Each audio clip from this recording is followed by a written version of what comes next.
On September 11th, 2006, thousands from all over the world gathered in New York City, New York.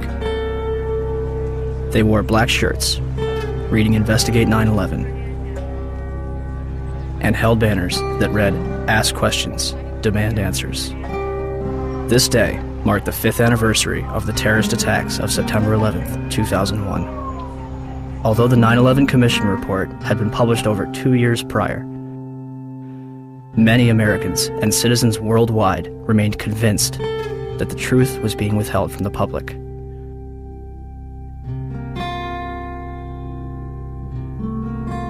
Why? Why was a growing percentage of the world population becoming increasingly skeptical of the events of September 11th? Was it a natural inclination towards believing the worst about the United States government? Or was it a legitimate concern that only grew more powerful with time? The 9/11 Truth Movement includes academics, engineers, physicists, firefighters, intelligence officials, and some of the very people whose lives have been shattered since September 11th. Were they all delirious? You should not be here. No, you've got it all wrong. We're honoring the fallen heroes from 9/11. As are we. No, you're not. No, you are not. I feel so uncomfortable. I'm sorry. That next year, I'm not coming here. Or were they a concerned group of individuals taking the necessary steps to prevent the United States from slipping into its darkest era yet? Was September 11th a surprise attack on America by 19 Islamic terrorists? Or something else entirely?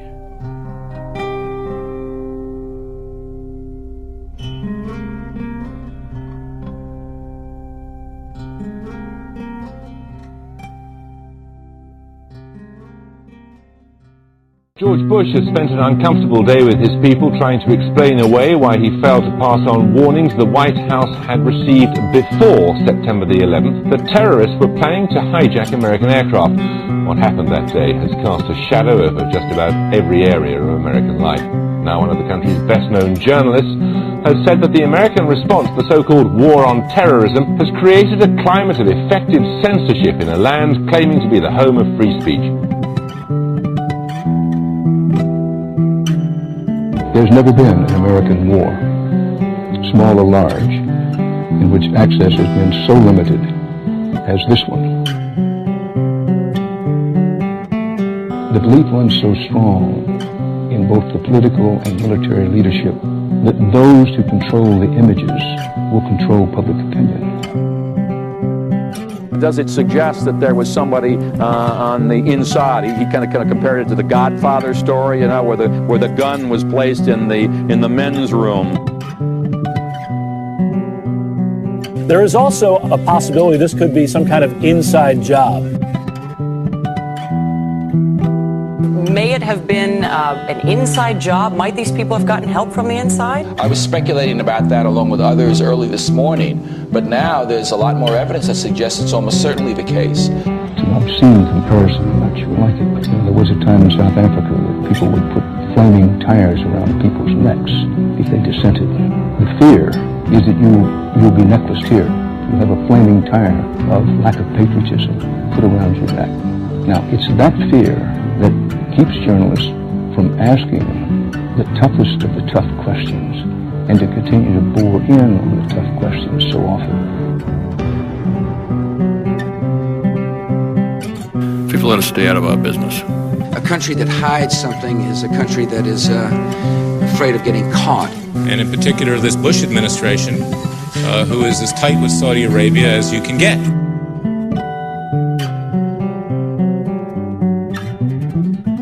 The President's father used to stay with the bin Laden family when he would go to Saudi Arabia.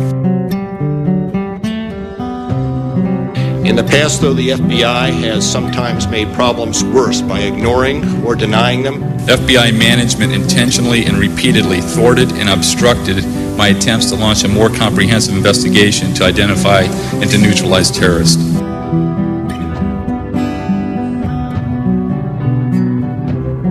To the families and victims, of September 11th. On behalf of John Vincent, Barry Carmody, and myself, we're sorry. I want to say quietly, but as forcefully as I can, that I hope this doesn't go any further. It's gone too far already. I am appalled by it.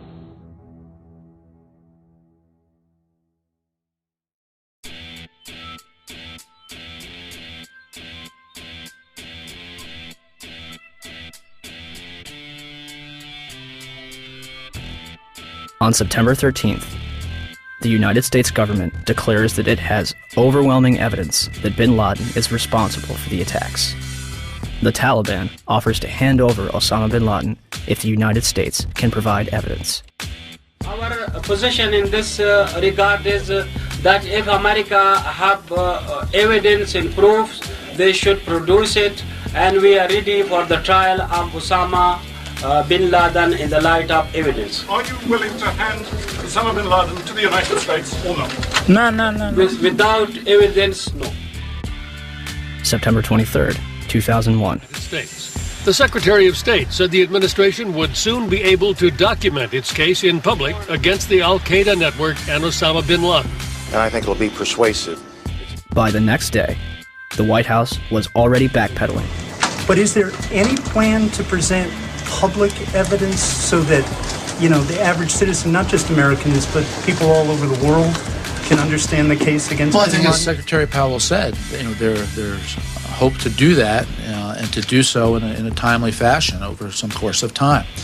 But I think the American people also understand that there are going to be times when that information cannot immediately be forthcoming, and the American people seem to be accepting of that. It seems as though you're asking everyone to trust you. This information has yet to be provided to the public. Instead of taking credit, bin Laden denies involvement in the attacks 3 times. December 13th, the Department of Defense releases a videotape allegedly discovered in a house in Jalalabad, Afghanistan. Osama bin Laden describes the attacks along with Khaled al-Harbi. American mainstream media and even President Bush would portray this videotape as absolute proof of his guilt. International establishments question the authenticity of the tape. December 26th, 2001. A Taliban official claims that he has attended the funeral of Osama bin Laden. The next day, a video believed to be recorded on November 19th is broadcast, in which bin Laden praises the attack, but takes no responsibility. The next bin Laden video would not appear until October 29th, 2004, days before the presidential election. The video is described as the clearest claim of responsibility for 9/11. And when questioned why bin Laden's most wanted poster does not indict him for 9/11, the chief of investigative publicity for the FBI, Rex Toome, replied, 9/11 is not mentioned on bin Laden's most wanted poster because the FBI has no hard evidence connecting Osama bin Laden to 9/11. Clearly, I couldn't really believe what I had just heard, so I repeated it, and he said, yes, that is correct. The FBI has no hard evidence connecting Osama bin Laden to 9/11. What evidence do they have? 2 bags belonging to Muhammad Atta checked in at Portland Airport but failed to make Flight 11 at Boston, containing a 757 video tour and flight manual, an Arab-English dictionary, a handheld flight computer, a Quran, and his will. Why would Atta take his will onto a plane that would be destroyed in a fiery inferno? Marwan al-Sheikh's rental car, discovered at Logan Airport, containing an Arabic flight manual, an airport restricted area pass, and documents from Huffman Aviation. Nawaf al-Hazmi's rental car, discovered at Dulles Airport, containing Muhammad Atta's instructions, a check for a flight school in Phoenix, 4 drawings of a 757 cockpit, a knife, and maps of Washington and New York. Satam al-Sakami's passport, discovered below the Twin Towers. Well, Dan, not far from here, a passerby found the passport of one of the hijackers. How does a passport fly out of a man's pocket through a 400-mile-per-hour airplane crash, survive 9,000 gallons of jet fuel, and land intact on a sidewalk 1,000 feet below? Mahed Maked and Nawaf al-Hazmi's ID cards discovered in the wreckage at the Pentagon. An ID, Saeed al-Ghamdi's passport, Ahmed al-Nami's driver's license, passport photos, and a business card found in Shanksville.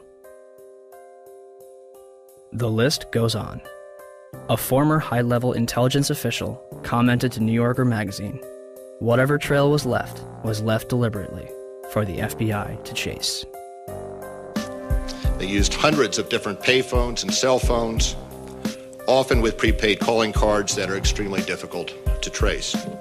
And they made sure that all the money sent to them to fund their attacks was wired in small amounts to avoid detection. Small amounts? Lieutenant General Mahmoud Ahmed, the director of the Pakistani Inter-Services Intelligence Agency, the ISI, was reported to have wired $100,000 to Muhammad Atta in August 2001. This transfer was facilitated by Saeed Sheikh, the man who allegedly kidnapped and murdered Wall Street Journal reporter Daniel Pearl, who is investigating the ties between the ISI and Islamic militants. And the Pakistanis, of course, if you know your history, have only been a couple of degrees of separation away from the so-called Al-Qaeda hijackers. The ISI has had a long-standing relationship with the Central Intelligence Agency, dating back to the 1980s with the establishment of the Mujahideen in Afghanistan, which would evolve into Al-Qaeda. I focus in on the wire transfer that General Mahmoud Ahmed wired to Muhammad Atta right before 9/11. That's pretty crucial because General Mahmoud Ahmed was actually meeting with key Washington, D.C. insiders, Senator Bob Graham, Porter Goss, the future director of CIA, on the morning of 9/11. And he has a relationship not only with the CIA, but with Dick Armitage at State Department, Mark Grossman at State Department. Yes. Are you aware of the reports at the time that ISI chief was in Washington on September 11 and on September 10th, $100,000 was wired from Pakistan to these groups here in this area? And why he was here, was meeting with you or anybody in the administration? I have not seen that report, and he was certainly not meeting with me. Yes? In the White House transcript of this exchange, which is delivered to the press, the information about the ISI is censored. Bob Graham and Porter Goss will later co-head a joint inquiry which publicly claims that the Bush administration received absolutely no intelligence that could have prevented the attacks. The meeting begins at 8 a.m. over breakfast at the Capitol building and lasts through Flight 175's impact with the South Tower. During his visit, which began on September 4th, Ahmed would also meet with the present CIA director, George Tenet. A month later, after reports of the transfer between himself and Atta, Mahmoud Ahmed retires from the ISI. The 9/11 Commission report will later conclude that they saw no evidence that any foreign government or foreign government official supplied any funding. The Commission decided not only to omit the information, but to deny it entirely. On page 172 of your report, the 911 report, you state, quote, "The U.S. government has not been able to determine the origin of the money used in the 911 attacks. Ultimately, the question is of little practical significance," end quote. How can you state that the question of who bankrolled the deaths of 3,000 American people on September 11th is, quote, of little practical significance? Because it costs so little money. That's the awful thing about it. It costs less than $500,000. That's why it was so hard to trace. We were able to find pieces of the $500,000, but it came in very small pieces. And you said earlier $500,000 to do the 9/11 operation. Well, we know that $100,000 was wired to Muhammad Atta directly from the head of Pakistani ISI. Well, I'm not aware of $100,000. The Pakistan, I think, is the most dangerous country in the world. Why was there such a vested interest in covering up the transaction between the ISI and Muhammad Atta? And let's talk about that wire transfer, because Governor Kaine had no basis for denial, because the FBI and the Wall Street Journal confirmed the General Mahmoud Ahmed wire transfer I'm talking about. But the 9/11 Commission deliberately said that funding is not important and assigning blame is not important to them, but it is to us. As if their funding was not suspicious enough, a number of hijackers reportedly trained at U.S. military bases. As hard as this is to believe that 2 of the alleged terrorists involved in what happened on Tuesday may have attended schools run by the U.S. military. Now, this is according to a senior defense official. Ahmed al-Nami, Ahmed al-Ghamdi, and Saeed al-Ghamdi listed their address on both driver's licenses and car registrations as the Naval Air Station in Pensacola, Florida. Muhammad Atta reportedly graduated from the U.S. International Office School at Maxwell Air Force Base in Alabama. In response to a Freedom of Information Act, Captain Jason Taylor confirmed that a Muhammad Atta trained there between 1998 and 1999, but did not verify if it was the same person. Abdulaziz Al-Amari attended Brooks Air Force Base in San Antonio, Texas. Saeed al-Ghamdi and others attended the Defense Language Institute in Monterey, California, as confirmed by Lieutenant Colonel Steve Butler, Vice Chancellor for Student Affairs. American media ceases investigation when the Air Force says, "We are probably not talking about the same people." 2 of the hijackers, Nawaf al-Hazmi and Khalid al-Madar, rented an apartment from and lived with an FBI informant. Curiously, a number of them were reported to still be alive after the attack. Finally, we were led to believe that the alleged hijackers were fundamentalist Muslims spending their final days preparing for paradise. Yet, in the week before the attacks, a number of them would drink, visit strip clubs, and solicit prostitutes. By all accounts, Atta and his cousin kept to themselves, except for last Thursday at this bar in Hollywood, Florida. It's believed both men came in, drank heavily, and then refused to pay the bill. And the guy got very, very offended, and he said to me, "Oh, I can pay my bill. I'm an airline pilot." And I was like, okay. Mahed Maked is spotted several times at a porn shop. Hamza al-Ghamdi ordered a porno in his hotel on September 10th. The mayor of Paterson, New Jersey, states that they are spotted more at go-go clubs than at mosques.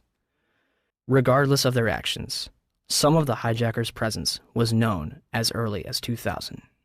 What did we know? When did we know it? That's what some congressmen are asking now, and asking quite loudly. Did we know the year before 9/11 that one of the hijackers was a terrorist threat? Army Lieutenant Colonel Anthony Schaefer has gone public with his charge that Able Danger, a military intelligence project he worked with in 2000, identified Muhammad Atta, even pulled up his picture along with 3 other 9/11 hijackers as possible al-Qaeda members. We found the identities of 4 of the 9/11 hijackers prior to 9/11. But he says beginning in September 2000, 3 meetings he set up with the FBI were each canceled by military lawyers. Schaefer also says he remembers telling then 9/11 Commission staff at a meeting in Afghanistan about Atta and what the intelligence unit found back in 2000. And he was surprised that it did not show up in the Commission's report. I'm told confidently by the person who did move the material over that the 9/11 Commission received 2 briefcase-size containers of documents. I can tell you for a fact that would not be 1/20th of the information that Able Danger consisted of during the time we spent. A 9/11 Commission spokesman said nothing they got from the Pentagon in early 2004 backed up Schaefer's claim, quote, "None of the documents turned over to the Commission mentioned Muhammad Atta or any of the other future hijackers." Where is it? Where's the beef? Where's the substance? Where is this mysterious chart that purportedly says that Atta was connected in some real way to these other hijackers? We'd love to see it. The company responsible for the chart, Orion Scientific Systems, would claim that only 2 charts were produced and that Atta was not present on either one. Throw them all out, John. These are all the charts. Spread them out. These are all Orion-produced charts. These charts were all done by the data mining efforts. So the Orion Corporation lied to the Senate Judiciary Committee staff. All data mining efforts, and yet the company said to the Senate Judiciary staff, "We don't have any of those charts. They're not ours." Well, here they are, and their logos are on each one of them. Well, Mr. Chairman, at least 2 of the 5 people that were going to appear today were threatened with removal of their security clearances if they continue to talk about this. This is going Are you back. at liberty to identify who those 2 are? I will to you. I'd rather do it privately since the Defense Department has chosen not to allow anyone to testify, but I will provide that information to the committee. For the life of me, I don't understand why, as I understand it, I stand corrected if I'm wrong, but I understand the witnesses we assumed we were going to get to hear from the Defense Department have been pulled. They may be or may not be in the room, but have been instructed that they cannot testify. I think that's a big mistake. This is actually a chart of Al-Qaeda and the various cells around the world. Much of this data, most of it was obtained prior to 9/11 by the work of Able Danger. As you see, there is an actual photograph of Mohammed Atta. What does that depict generally? It depicts the organizational and activity associations of Al-Qaeda operatives that were involved in 9/11 and related events. And at the time, if the Commission had looked into this in early 2004, the charts that had Mohammed Atta on it still existed. There was a chart in Mr. Smith's office. There was the chart that still should have been in the Defense Intelligence Agency because it wasn't destroyed within Lieutenant Colonel Schaefer's files until the spring of 2004. The same with the chart that Mr. Smith had. Our support to Able Danger became severely restricted and ultimately shut down due to intelligence oversight concerns. I was supported vigorously by both the LEWA and the INSCOM chain of commands, and we actively worked to overcome this shutdown for the next several months. In the midst of this shutdown, I, along with one of my analysts, Chief Warrant Officer 3 Terry Stevens, were forced to destroy all data, charts, and other analytical products that we had not already passed on to SOCOM related to Able Danger. Another former DoD official will testify today that he was ordered to destroy up to 2.5 terabytes of data. Now, I don't know what a terabyte of data is, so we contacted the Library of Congress. It's equal to 1/4 of all the entire written collection that the Library of Congress maintains. Are you in a position to evaluate the credibility of Captain Philpott, Colonel Schaefer, Mr. Westfall, Ms. Preissler, Mr. J.D. Smith as to their credibility when they say they saw Mohammed Atta on a chart? Yes, sir. I believe them implicitly. Lieutenant Colonel Tony Schaefer, who was the first member of Able Danger to go public, has now been told in writing by the Defense Intelligence Agency that he can't speak to members of Congress or their staff without prior approval. And now a security clearance, which allowed him to deal with classified information, has been pulled. The congressman says Schaefer has been gagged, punished for speaking up. The official response to Able Danger began in September 2005 with a letter from 9/11 Commissioner Slade Gordon to Senator Arlen Specter. Gordon concludes by saying that since Condoleezza Rice, President Bush, and the White House denied that Able Danger identified the 9/11 hijackers, it never happened. A 6-month investigation by the Senate Intelligence Committee concluded in December 2006 that Able Danger did not identify Mohammed Atta or any other 9/11 hijacker. Can we be certain that the hijackers were radical Muslims on a suicide mission? Or is there a possibility that they were trained, funded, and protected in our own country? Major Deskin? Yes, ma'am, Sergeant Rorta. Yes. I'm just letting you know for information we're having an exercise, SF exercise. We're having a comm out. Okay. Guys. Happy, thanks. All right, thank you. Back. Between September 2000 and June 2001, the Federal Aviation Administration, FAA, would scramble fighter jets to intercept errant aircraft 67 times. Interceptions are routine and usually occur within 10 minutes of a sign of trouble, such as permanently losing radio contact and transponder signal or flying off course. On the morning of September 11th, according to official accounts, 4 commercial airliners would be off course and out of communication, and not one of them would be intercepted. How is it that on 4 separate occasions on one day that $1 trillion military and intelligence infrastructure could fail?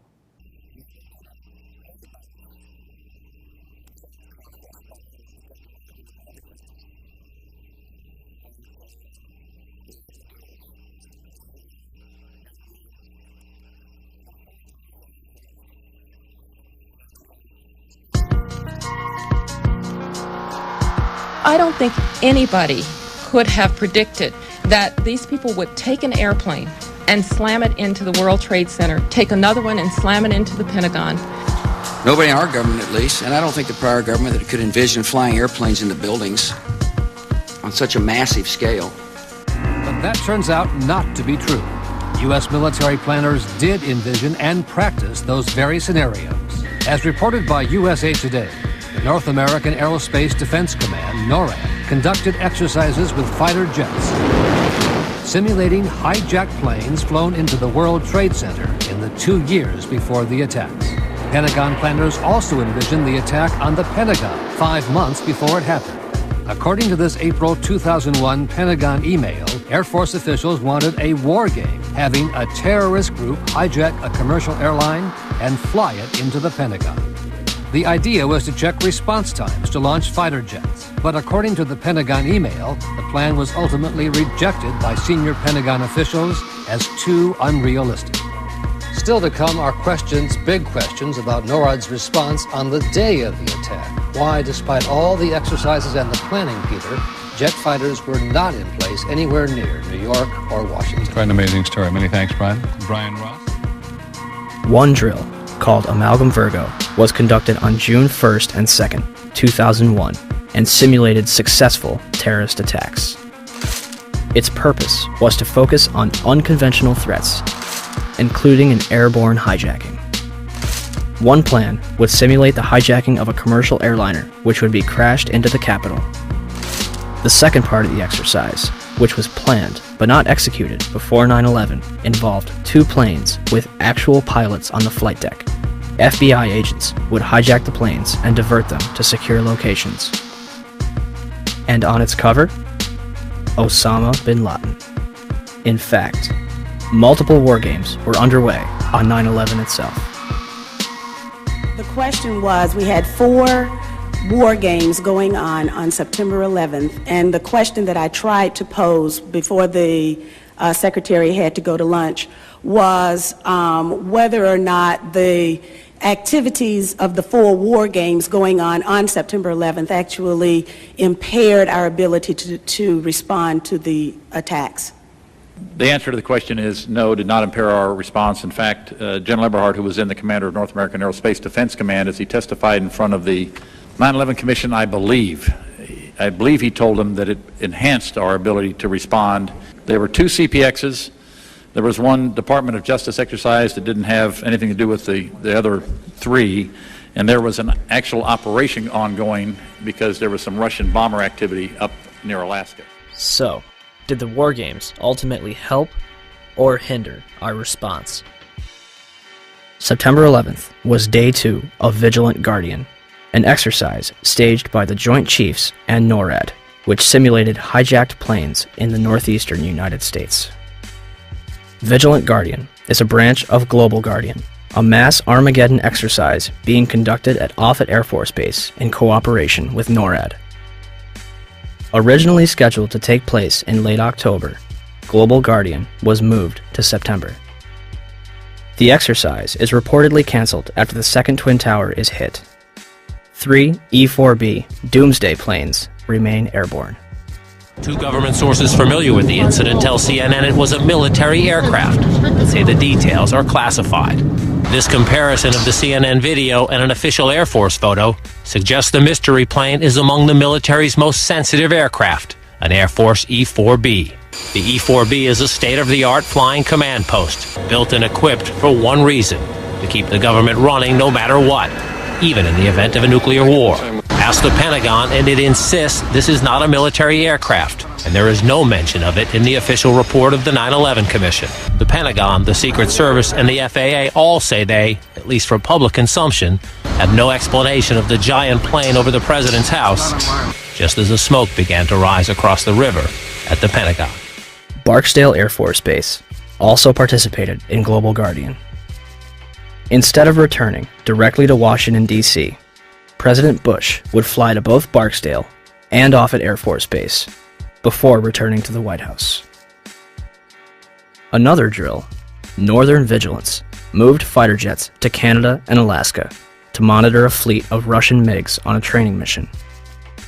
Northern Vigilance also placed inputs onto military radar screens. Also referred to as phantoms, inputs are simulated errant aircraft, which appear real to those participating in the exercise. We fought many phantoms that day.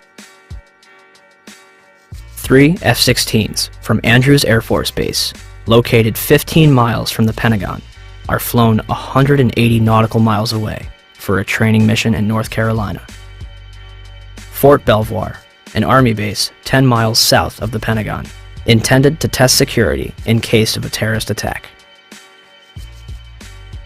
Employees in the Office of Emergency Management on the 23rd floor of World Trade Center Building 7 continue preparations for Tripod, a biological attack drill scheduled for September 12th. Finally, the National Reconnaissance Office in Virginia begins a drill at 8:45, conducted by a team from the CIA, in which a plane crashes into their building. Also, a number of war games were being conducted that have yet to be fully disclosed. Ask about the war games that were planned for 9/11. Commissioner Gorelick.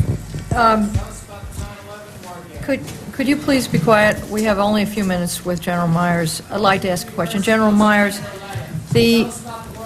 I'm sorry. I would ask, please, people in the audience to be quiet if you want to stay here. Sir, statement. This commission has not answered my questions. I'm walking out. It's a farce. I will. Thank you. So let me get this straight. On the morning of 9/11, the United States is running drills in which hijacked aircraft go in and out of radar.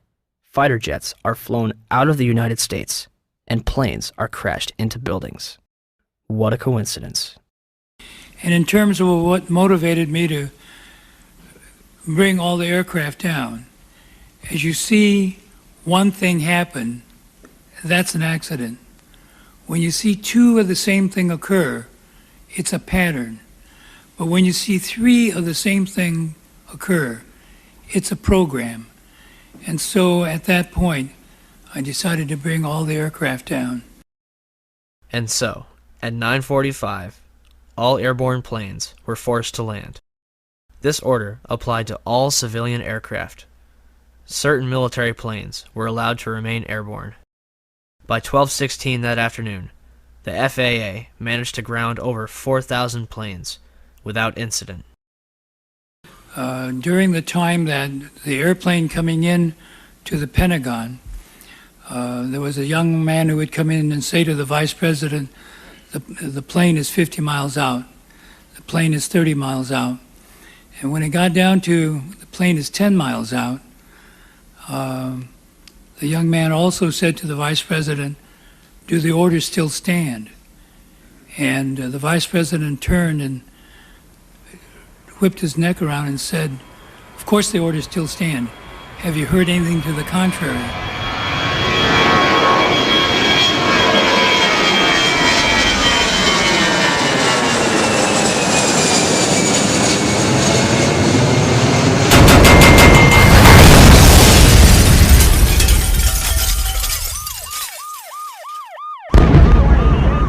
.37, Arlington, Virginia. American Airlines Flight 77 allegedly crashes into the ground floor of the Pentagon. Pentagon authorities will deny that the building had anti-aircraft defense. The FBI arrives within minutes, and the site is declared a federal crime scene, becoming their exclusive responsibility. With the help of civilians, they comb the Pentagon lawn for debris, and within 24 hours, they had confiscated every known video of the attack. Pentagon officials initially denied that any of their cameras captured the event. However, on March 7, 2002, 5 images taken by a security camera from across the heliport are released. For years, these 5 frames were the only public footage of the Pentagon attack. This would change on October 14, 2004, when Scott Bingham would file a Freedom of Information Act lawsuit requesting videotapes that captured the impact of Flight 77. Special Agent Jacqueline McGuire of the FBI located a CD-ROM that contains copies of 2 time-lapse recordings made by security cameras. released on March 16, 2006. A video taken from a Citgo gas station, which is open only to Pentagon employees, released on September 15, 2006. And the Doubletree Hotel in Arlington, Virginia, released on December 7, 2006. Agent McGuire concluded that the FBI possessed 85 videotapes that might be potentially responsive. As of this date, we have no clear images of what happened at the Pentagon on the morning of 9/11. The official story goes as such. American Airlines Flight 77 was taken over by 5 hijackers, led by Hani Hanjour. Hanjour entered the United States in 1996 to become a professional airline pilot. He would not complete a single course. It's kind of a waste of time. He wouldn't show up for flights on time, didn't do his homework.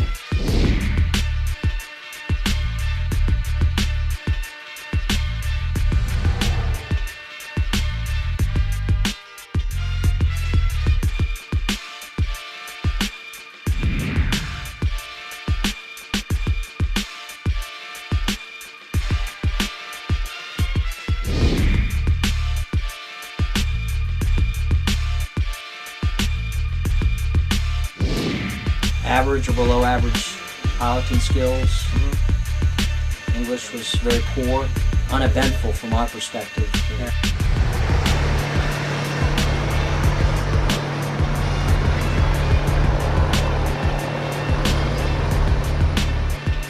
The 9/11 Commission concludes that Hanjour was perhaps the most experienced and highly trained pilot. Flight 93's hijacker, Saeed Al-Ghamdi, was a former Saudi fighter pilot. How could Hanjour be more experienced than him? On the morning of 9/11, Hani Hanjour and his 4 accomplices traveled to Dulles International Airport outside of Washington, D.C. They had spent the weeks beforehand at the Valencia Motel in Laurel, Maryland, 6 miles from the National Security Agency. All 5 will set off metal detectors and be subjected to additional screening, yet all of them proceed to board American Airlines Flight 77, which is described by the Washington Post as unusually light on passengers. Out of 188 seats, 64 would be filled. In fact, all 4 planes involved in 9/11 would be at approximately 30% capacity. The hijackers will board alongside Barbara Olson, the wife of Solicitor General Ted Olson, and a number of employees from Boeing, Raytheon, the Department of Defense, Lockheed Martin, American Airlines, the Navy, Army, and other government agencies. The pilots were Officer David Charlebois and Captain Charles Burlingame. Charles Frank Burlingame III, an aeronautical engineer and a graduate of both the Naval Academy and Top Gun Fighter Pilot School, flew F-4 fighter jets and developed anti-terrorism strategies at the Pentagon before retiring in 1989 to take a job at American Airlines. He would remain active in the reserves and anti-terrorism exercises until 1996. His Boeing 757 would be crashed into the very section of the Pentagon he used to work in. The hijackers would have only moments to subdue both Charlebois and Burlingame, remove them from the cockpit, and retain control of the airplane. Yet, the plane is hijacked without incident at 8:51 and makes an unauthorized turn to the south 3 minutes later. No mayday, no hijack code, no sign of struggle. Flight 77 will fly all the way back from the Kentucky-Ohio border, coasting for another 43 minutes against its flight path before crashing into the Pentagon without any military interception. Had Hani Hanjour wanted to inflict maximum damage, all he had to do was continue his trajectory and nose down into the roof of the Pentagon. Instead, he begins a complicated 330-degree turn, dropping 7,000 feet and exposing himself for an additional 3 minutes while executing a maneuver described by experienced pilots as nearly impossible, requiring professional expertise. In essence, an amateur pilot considered a waste of resources by instructors who was unable to control a small Cessna in August 2001, executed this nearly impossible maneuver in a 757 with skilled precision a month later. Todd Lewis is working radar at Dulles Airport. One of my colleagues saw a target moving from the northwest to the southeast. And it was just a countdown, 10 miles west. And she notified the supervisor. 9 miles west. But nobody knew that was a commercial flight at the time. Nobody knew that was American 77. What did you think? It was a military flight of some kind? I thought it was a military flight. I thought that Langley had scrambled some fighters and... It was almost a sense of relief. This must be a fighter. Maybe one of them got up there. It was really moving fast. It was moving very fast, like a military aircraft might move at a low altitude. This must be one of our guys, sent in, scrambled to patrol our capital. The 757 will descend over Columbia Pike, flying adjacent to the Sheraton Hotel, Virginia Department of Transportation, Navy Annex, and fly past the Citgo gas station before crossing Washington Boulevard. 5 light poles are knocked out of the ground. One reportedly strikes a Washington, D.C. taxi driven by Lloyd England. Flight 77 manages to hit the only section that was reinforced to withstand a terrorist attack, including reinforced steel and blast-resistant Kevlar windows an 1.5 inches thick. The renovation, planning for which had begun in 1991, was only days away from completion. Had the plane struck anywhere else, the casualties and damage would have been far greater. An area that normally would have housed up to 5,000 occupants yielded 125 casualties. The Pentagon's outer wall had a hole approximately 20 feet in diameter on the first and second floor, and visible damage 90 feet across the first floor. I would say if it was 16 feet diameter, 20 feet tops, that's what would start me so curious. As I was trying to find something, there was no marks on the grass. Something never hit the ground. It didn't hit the heliport. I mean, it was a precision or awfully lucky hit. I mean, I don't know how it didn't bounce. I don't know how it hit directly in the side of the building without touching the ground, going as fast as it obviously was going. But I can't believe the thing is more than a garage door. And again, the classic airplane crash has wreckage. I mean, they found the axles from the Ryder truck in Oklahoma City. I can't believe they can't find an engine. Opinions differ at this point. People that believe a 757 hit the Pentagon, and people that don't. Those that believe a 757 did hit are fueled by the damage path,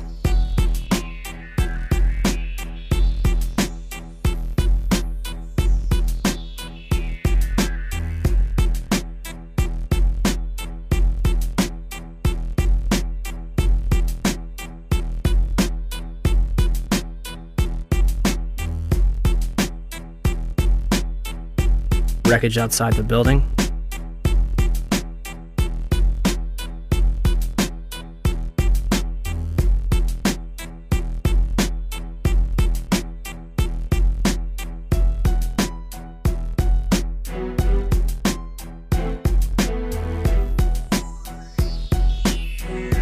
and eyewitness testimony. While we were sitting in the office, and all of a sudden we heard some rumbling, something is kind of hitting us. Very imminent things could happen. So we look at each other, and it really, the noise is unbearable. And at the last moment, my brother jumped out the office. I heard about the very big jet sound. Looks like just up to here. I just look at the outside, big black wings coming that way. And then I just running out, and then 2-3 seconds, boom! We're used to seeing planes. Maybe a 20-passenger corporate jet, no markings on the side. I saw a plane going down, big plane, commercial liner type. And I saw this jet coming in, and it was really low, and it was an American Airlines jet. You could read the AA on the side, silver fuselage. This particular plane was awful low, and as we were coming down on a 395, it came across in front of us, and it was low. Coming in at a shallow angle like it was landing right into the side of the Pentagon. It just happened. It was really amazing. huge explosion. So you actually saw the plane impact the side of the building? Yes, I did. Just one plane? Just one plane. I basically made a turn too early and ended up right in front of the Pentagon on Route 27, which goes just, I didn't even know it was the Pentagon. I mean, I've grown up in this area, but I just am basically never over there. Besides, you can't really tell it's five-sided anyway, so I didn't even know it was a Pentagon. But I was just in traffic. My main focus was that I was late for this service, and we were stuck in totally standstill traffic, just sitting dead still on the highway. And basically, without warning, there was just the sensation of something coming over the top of us. It seems the plane was so low that it hit a light pole that was just on the edge of the highway, on the far side there. Before it came over the highway, it clipped this pole, which I heard ended up being knocked over and hitting a taxi, which was near my car. Okay, my name is Lloyd England. 9/11, I was driving my car on my way home. This airplane flew over top of my car. It was real close.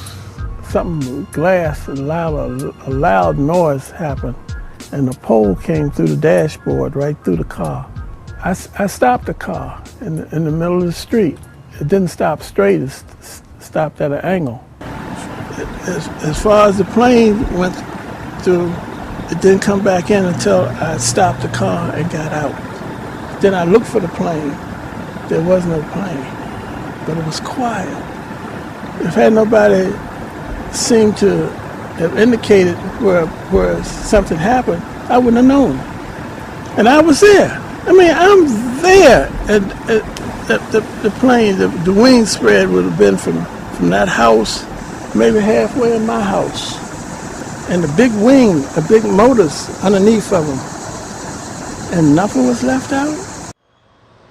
Those that think a 757 did not hit are fueled by the damage to the building and lack of large structural debris outside, particularly the lack of damage from the wings and vertical stabilizer, and the fact that those objects, as well as the engines, were never fully recovered. Is there anything left of the aircraft at all?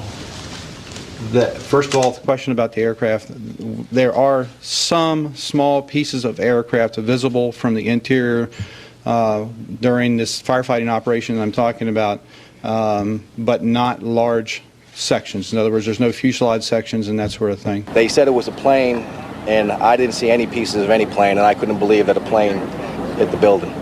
There are numerous parts to a 757 that are virtually indestructible. To date, we have not seen a single piece positively identified as Flight 77's. The fact that an exit hole inside the Pentagon is not explained by any official report on the attack.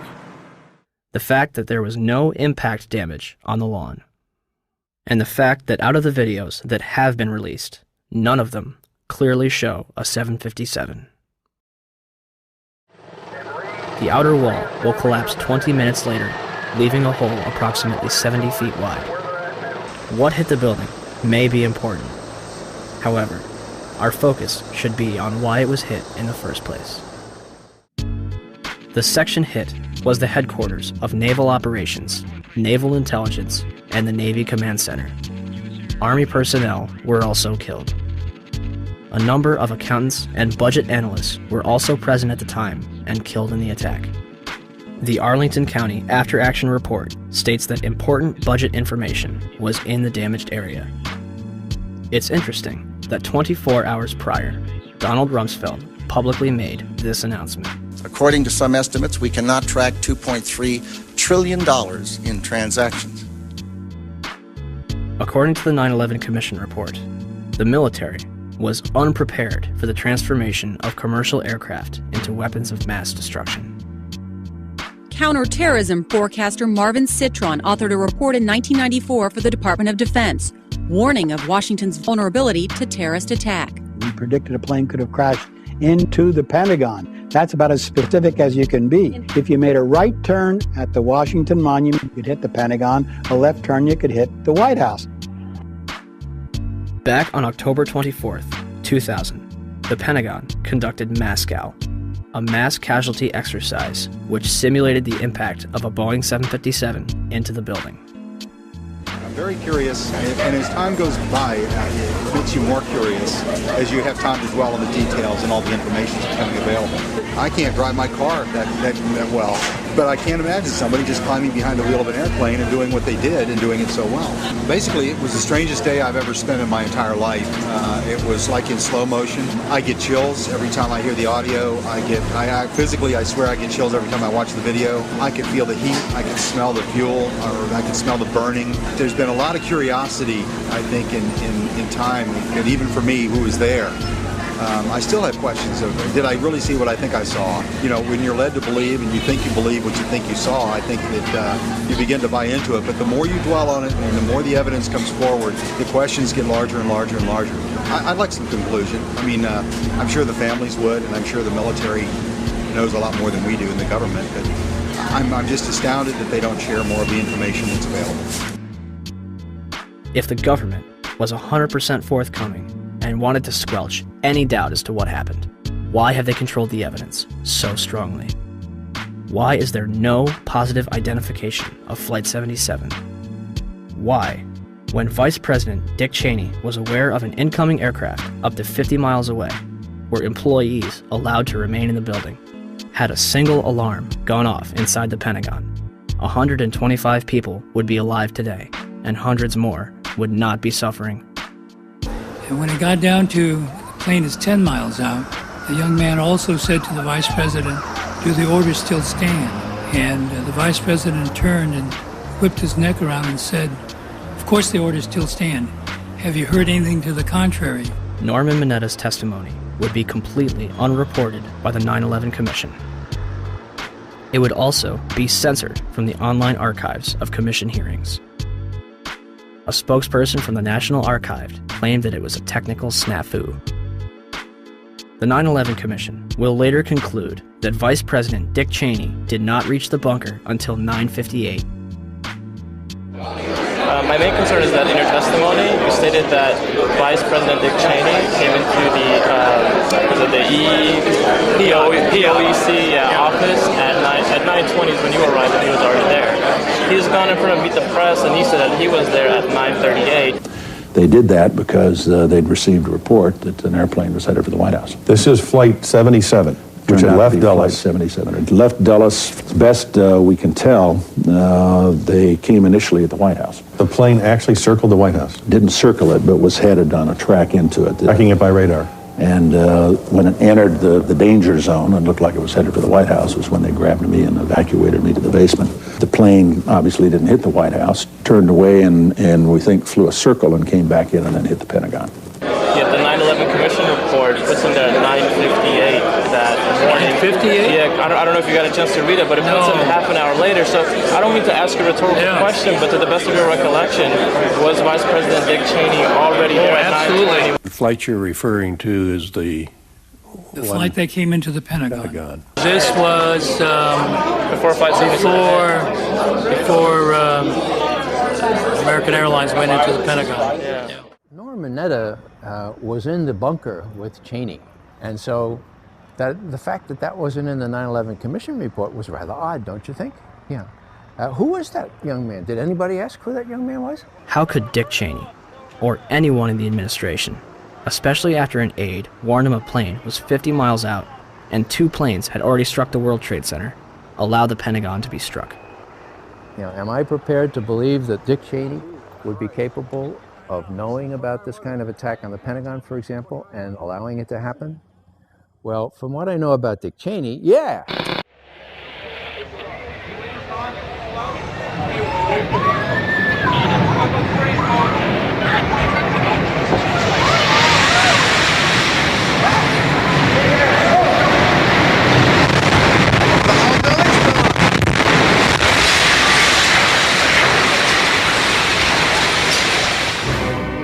(9:59), New York City, New York.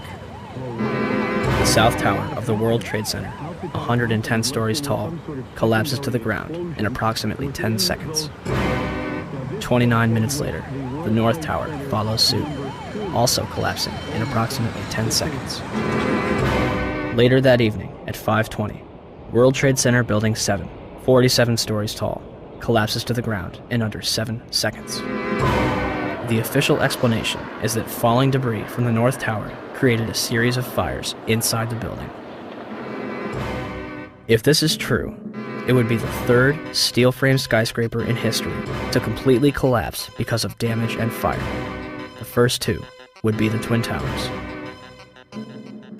February 23rd, 1991.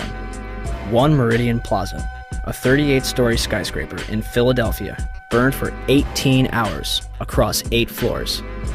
It is later described by officials as the most significant fire of the century. It did not collapse. October 17th, 2004. A 56-story skyscraper in Caracas, Venezuela, built in 1976, burned for over 17 hours and spread across 26 floors. It did not collapse. February 13th, 1975. A 3-alarm fire broke out between the 9th and 14th floors of the North Tower. No one died. The building was unoccupied. The fire began in an electrical wiring closet on the 11th floor. There should have been fire stops to prevent it from spreading, but there weren't. The fire spread to 6 other floors. Even without a sprinkling system, fire department officials and building officials here say that there's no chance the World Trade Center could become a type of towering inferno. The fire is so intense, it leads to the installation of sprinkler systems, which would come in handy on May 19th, 1975, when 7 fires strike the complex. The South Tower had garbage fires dispersed between the 25th and 36th floor, and the North Tower had a fire on the 11th floor. 6 of the fires were minor, but the 7th on the 32nd floor of the South Tower caused heavy damage. Guess what? They did not collapse. September 11th, 2001. 2 110-story skyscrapers, completed in 1973, burned for 56 minutes over 8 floors and 103 minutes over 5 floors, respectively, before collapsing completely to the ground. Some argue that this was due to the construction of the Twin Towers. The Twin Towers were composed of 200,000 tons of steel and 425,000 cubic yards of concrete. The core of each tower was a rectangular pillar 87 by 133 feet, comprised of 47 steel box columns ranging from 36 by 16 to 52 by 22 inches. The North Tower was completed in 1970, standing at 1,368 feet tall, and the South Tower was completed in 1973, reaching 1,362 feet tall, making them the tallest buildings in the world at the time. They were designed to withstand multiple impacts from a Boeing 707, the largest aircraft at its time. An analysis released in 1964 claims that the buildings were investigated and found to be safe in an assumed collision with a 707 traveling at 600 miles per hour. Such collision would result in only local damage which could not cause collapse or substantial damage to the building. A 707 has 4 engines instead of 2, and its cruise speed is 607 miles per hour.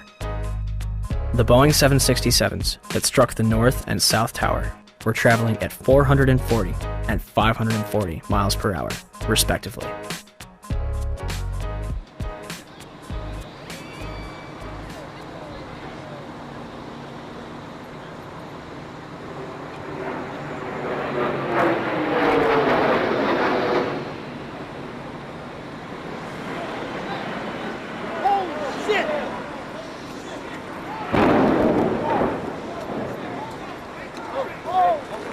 Breaking news on WCBS 880, right here, right now.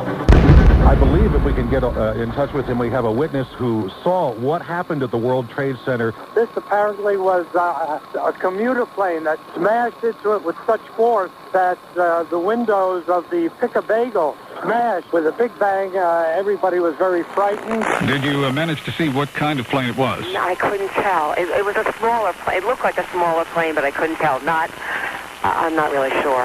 A medium-sized body plane with engines on both sides, almost like a gray-black color in nature on the plane. I would say it wasn't a huge jet, but it was a plane that sounded like it was a fighter jet overhead. I work right next door at 74 Trinity Place. We heard the first one come in. I didn't know what it was. It sounded like a missile. Oh my God, Ed, another plane just hit the World Trade Center. Another plane. It was a medium-sized plane. Unbelievable. It would appear, Jim, as if there's more smoke coming from the ground at some point. Well, we used to have another, things have fallen to the ground and are burning. And we have... One gentleman told me he was on the 65th floor standing next to an elevator when the elevator exploded and knocked him out of his shoes. Another woman said that she was working on the 49th floor and she's seen people in the stairwells with burns, broken arms. People are passing out of the stairwells from the heat. She says there's a lot of heat and smoke. It's a horrible scene here. I'm live at Broadway and Fulton. Allison Keyes, WCBS 880 News. All right, thank you, Allison. Basically, there's people running around down the street. All the glass panes that are on the bottom part of the World Trade Center are all blown out. When I first heard it and ran over to the window, it looked like there was fire on the bottom floor. Well, they're ahead there. And all of this, the world... Oh, wait. Oh, my God. Oh, my God, the building fell. Are you there? The building just fell. You said it sounded like the 4th of July. You heard a big explosion before the building fell? I saw it as it was happening, and it sounded as if you had 100 of those little black cat firecrackers and you lit them all off at once. That's what it sounded like. It sounded like the finale of the 4th of July over the East River. Oh my We just witnessed some kind of secondary follow-up explosion. 10 o'clock Eastern Time this morning, just collapsing on itself. We have no idea what caused this. Almost looks like one of those planned implosions. As if a demolition team set off. When you see the old demolitions of these old buildings, it folded down on itself and it is not there anymore. If you wish to bring anybody who's ever watched a building being demolished on purpose knows that if you're going to do this, you have to get at the under infrastructure of a building and bring it down. Right now, police have to determine is whether that explosion was caused from the initial impact of the plane or whether it was something that was exploded on the ground. Generally speaking, for a building to collapse in on itself like that, it would seem to indicate that there could have been an explosion, a bomb planted on the ground that would make the building collapse within itself. By that evening, eyewitnesses and experts alike were rushing to defend the official narrative of events, claiming that raging jet fuel fires melted the steel inside the Twin Towers. I saw this plane come out of nowhere and just ream right into the side of the Twin Tower, exploding through the other side. And then I witnessed both towers collapse, one first and then the second, mostly due to structural failure because the fire was just too intense. When one of those airplanes crashed into one of the towers, it was the equivalent of a 6-point earthquake. Marlene Davis is the Dean of Architecture at the University of Tennessee. She calls the 110-story tall twin tower tube structures. That means there are no internal columns holding it up. You know, when we saw this yesterday, people said, oh my goodness, there was a bomb on there. There must have been a bomb that collapsed. Must have been a bomb below. Right, that finished the job. Well, it turns out we heard from experts who said that, you know what, the fire on those floors, probably 1,500 degrees. Steel can only withstand so much because the steel structure that holds the building up was on the outside, and essentially the building started to melt and it gave way and it toppled. Engineers suspect the temperatures inside the crash areas could have quickly reached well over 1,000 degrees, perhaps approaching 2,000 degrees, beyond the melting point of any steel. They were not designed, perhaps, to take a direct strike from something the size of a 737 or an Airbus, perhaps fully loaded with fuel. Steel will melt. Physics professor and explosives expert Van Romero. Even if there was no secondary explosives in the building, hitting the having the airplane hit the building where it did, a large amount of weight above the damaged location, that damaged location being further damaged by the fire, that structure could no longer support the weight above it, and the collapse ensues. Numerous individuals, including some of the architects themselves, would claim that plane crashes were never taken into consideration and that the building was doomed to failure. Hyman Brown was the project engineer on the Twin Towers, the man on the ground in charge of making sure the buildings were built right, the way it was designed. Structural steel is fireproof to last between 1 and 2 hours, which it did, and then steel melts. Each tower was built around a central core. That core kept the building up, supporting the tower's so-called dead weight. But when steel melts, according to Brown, like dominoes, it falls. Brown says the towers were built to withstand 200-mile-an-hour hurricanes, the 100-year storm, the worst nature could dish out. But he says an airplane crash never entered anyone's mind. However, that's not entirely true. Yet the impact of the planes alone did not cause that failure. In fact, tall building designers try to anticipate air accidents. Marc Loiseau is president of a company called Controlled Demolition. When this structure was designed, it was designed, to the best of my understanding, to take the impact of what was then the state-of-the-art airplane being used in our country, the Boeing 707. The building was designed to have a fully loaded 707 crash into it. That was the largest plane at the time.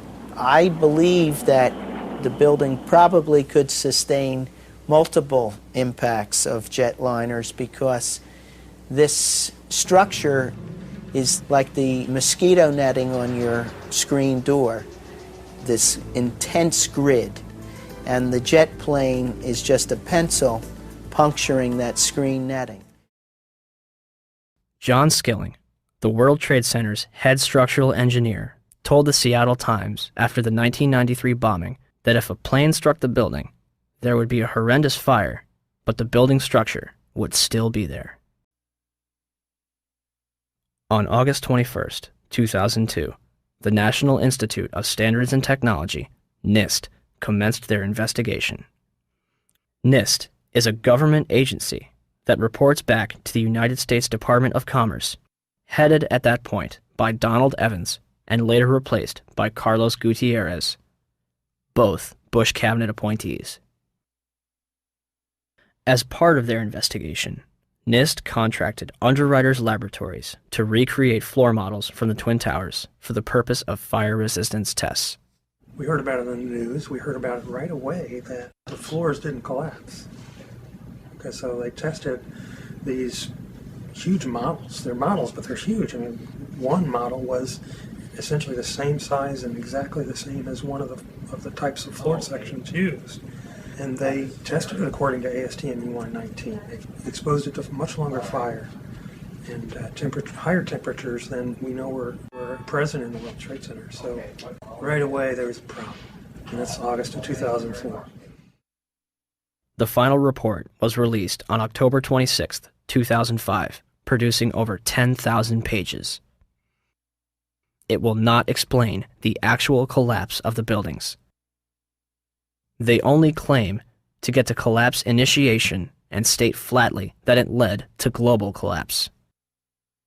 The report, admittedly, does not actually include the structural behavior of the tower after the conditions for initiation were reached and collapse became inevitable. We were charged with finding out the cause of the collapse, and we found what happened. I think we've scientifically demonstrated what was required to initiate the collapse. Once the collapse initiated, the video evidence is rather clear. It was not stopped by the floors below, so there was no calculation that we did to demonstrate that, what is clear from the videos. NIST concludes that they found no evidence suggesting that the World Trade Center towers were brought down by controlled demolition. Where would people get an idea like that? 1. Except for material that was blown outwards, the Twin Towers collapsed into their own footprint symmetrically at nearly free-fall speeds. Newton's laws of motion determine how long it takes an object to travel a certain distance in complete freefall.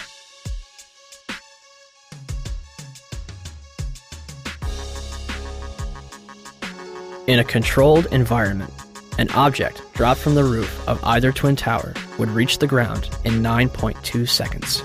The 9/11 Commission report will state, at 9:58, the South Tower collapsed in 10 seconds.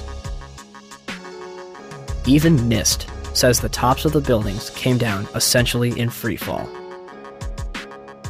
Judge for yourself.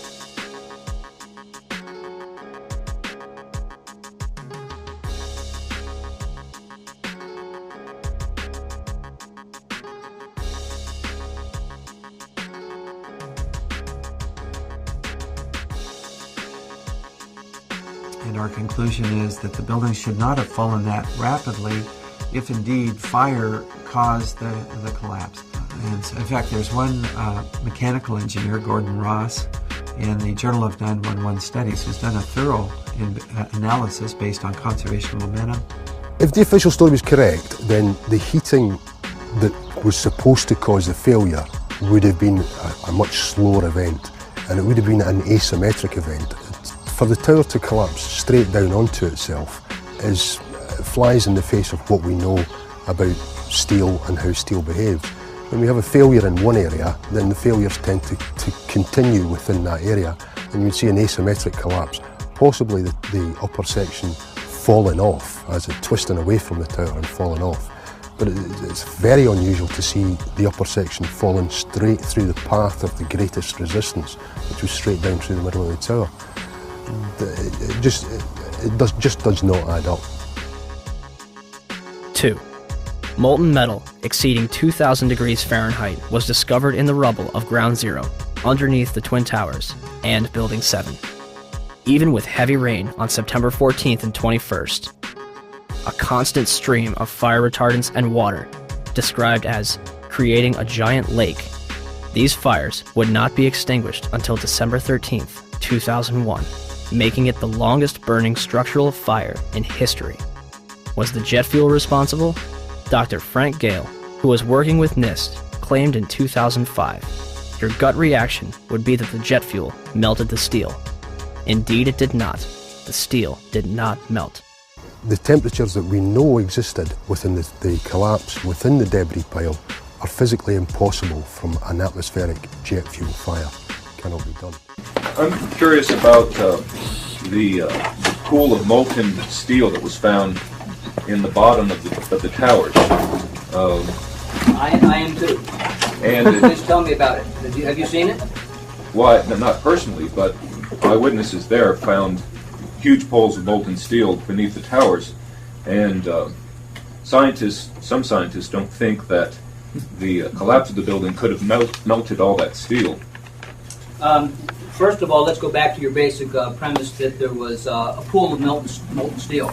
I know of absolutely nobody, and no eyewitness who said so, nobody who's produced it. I was on the site, I was on the steel yards, so I don't know that that's so. You'd get down below and you'd see molten steel running down the channel rails. Like you're in a foundry. Yeah, like lava. Like lava from a volcano. Underground, it was still so hot that molten metal dripped down the sides of a wall from Building 6. However, they do hit hot spots occasionally, and everything stops. There were fires of 2,000 degrees Fahrenheit below the ground. I don't know that that's so. There's video of it. Melted around 2,600 degrees Fahrenheit.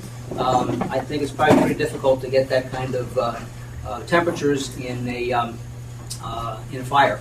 Well, NASA pictures, thermal images showed those sorts of temperatures in the basement. Could you send them to me? Okay. My name is Mark, and I'm the individual who was questioning Dr. Gross, and he asked me to email to him those thermal images. When I approached him after his talk to get his email address for that purpose, he refused to provide it to me. I think this is important because it reveals the attitude of the NIST investigators, which is one of willful ignorance of what really happened on 9/11. As well as the molten metal in the debris, it was also observed prior to the South Tower's collapse.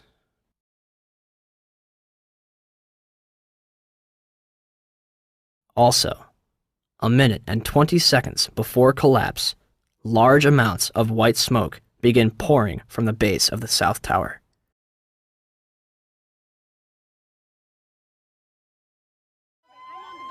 Three, the concrete, and in fact, virtually everything except the metal inside the Twin Towers was pulverized as the building collapsed. This pulverized material created pyroclastic dust clouds that raced down city streets, coating lower Manhattan in a fine dust. Pyroclastic clouds generally occur during two events: volcanic eruptions and controlled demolitions.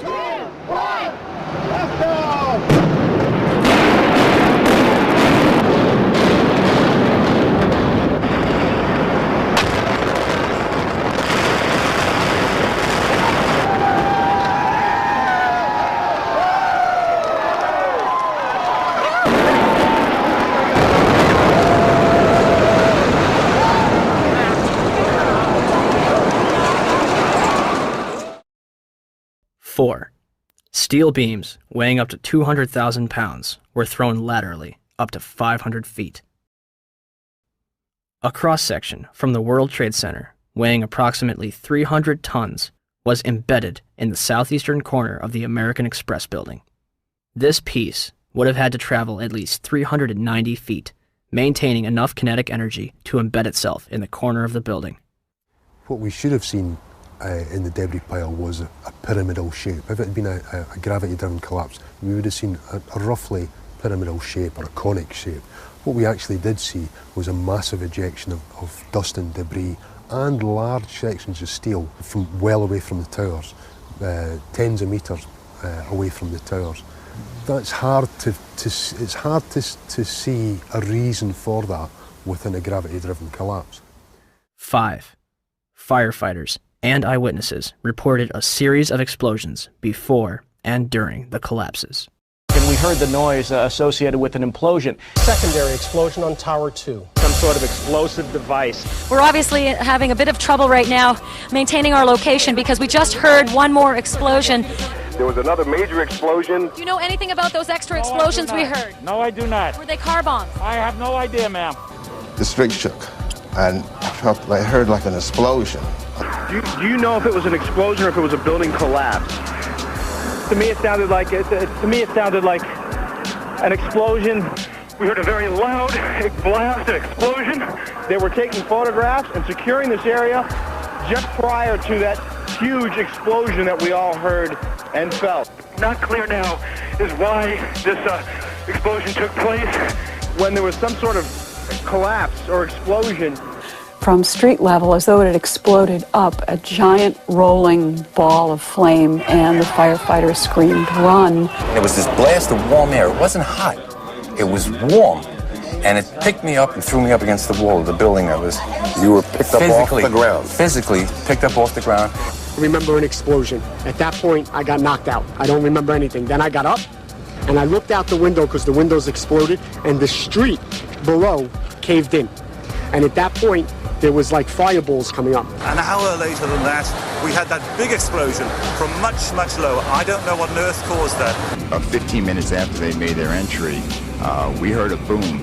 I don't know if that was the infrastructure that was going or another explosion. Again, there has been a second explosion. John, just seconds ago there was a huge explosion, and it appears right now the second World Trade Tower has just collapsed. All of a sudden I heard rumbling and we all started running away from it. The glass blew out and threw me onto the sidewalk, and I couldn't see for 20 seconds. It was like holy hell coming down them stairs. And then when we finally got to the bottom, they were coming out on the mezzanine level there. And another explosion came right from it, just everyone flying. We stuck on the stairs for a while. We finally got down to the lobby. Then we get to the lobby, it was this big explosion. So I was real lucky. I don't know what happened to the people behind me when that blast occurred. And was actually on the 78th floor of the second tower, and was evacuating the tower, and experienced all these explosions and made his way back down.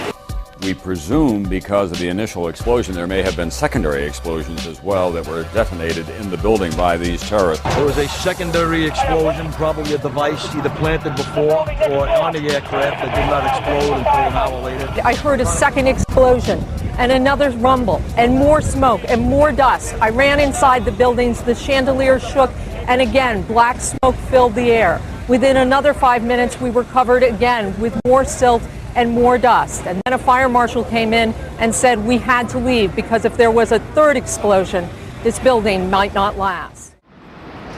Eyewitnesses also reported that explosions had taken place in lower levels of both the North and South Tower. They were having coffee in the World Trade Center when the first plane struck. And all of a sudden it sounded like, I don't know where the subway is, but it sounded like a subway collision, a bomb, and it was just pounding, boom, boom, boom, and I literally thought the subway had exploded. And the ladies that are with me were in the World Trade Center in the first building and escaped through the lobby where they report they believe there was a bomb in the lobby. Just get out of the tunnel and the blue. The subway tunnel?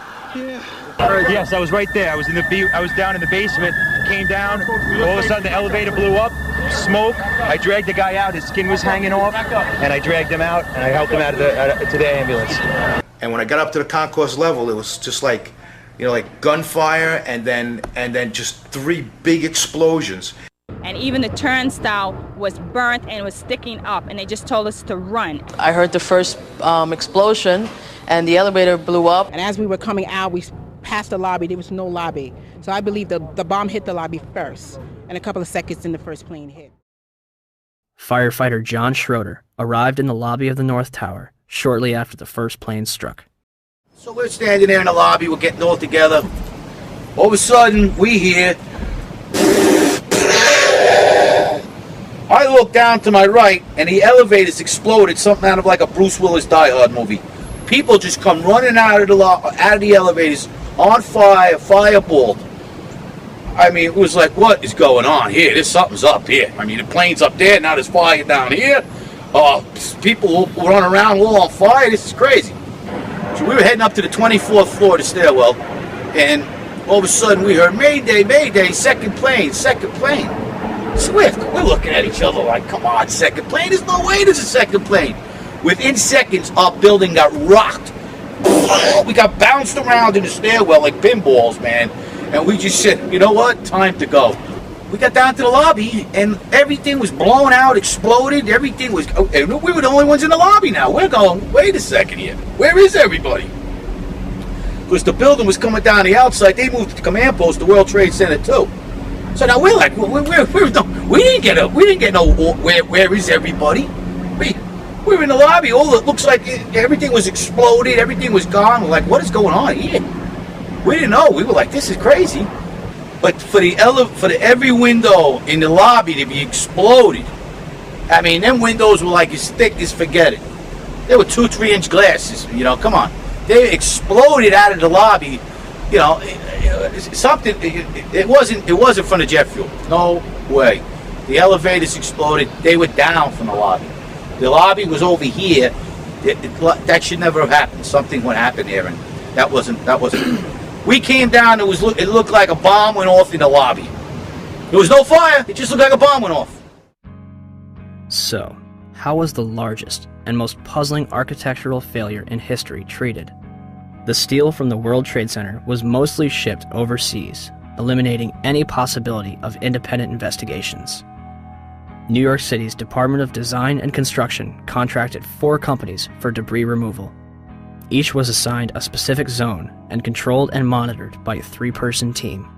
The operation was so controlled that in November, each dump truck used for removal of debris was fitted with a GPS locator. One driver took an extended lunch break and was dismissed from the job. By April 2002, over 185,000 tons of debris had been removed from Ground Zero. FEMA's Building Performance Assessment Team was not even granted access to Ground Zero. They were granted a tour of the site in early October, but were forbidden from collecting samples or examining blueprints. Out of hundreds of thousands of pieces of steel, 150 were preserved at Fresh Kills Landfill, from where FEMA conducted its investigation. When the Twin Towers came down, they released over 500 tons of pulverized asbestos into Lower Manhattan, along with lead, barium, mercury, chromium, copper, and several other toxic chemicals.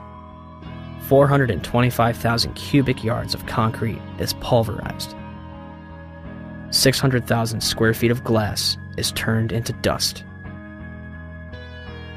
During the World Trade Center's construction, spray-on fireproofing comprised of concrete and asbestos was placed on the core columns. When asbestos was outlawed in 1971, they ceased this procedure at the 64th floor of the South Tower. The Port Authority eventually realized that the asbestos presented a problem, and demolition was not an option. In 1989, the Port Authority estimated the removal of asbestos from both the World Trade Center and LaGuardia Airport would have cost up to $1 billion. By 2001, the cost for the World Trade Center buildings alone would have met or exceeded $1 billion. This money would sadly not be needed. Although it was clear that the air was not safe to breathe, the public was urged to return to Lower Manhattan. Wall Street opened back up on September 17th, and children were allowed to go back to school. Firefighters, police, and rescue workers were allowed to toil in lethal conditions using paper masks from Home Depot, while government officials walked around in hazmat suits. My name's John Field. I was hurt at Ground Zero during the cleanup. Wow, I was only there for 5 days before I was horribly injured, and I mean horribly injured. Leading up to that day, every day I was there, I complained that it was an unsafe workplace. Someone's going to get hurt. It just happened to be me. But I let everybody know that someone would get hurt.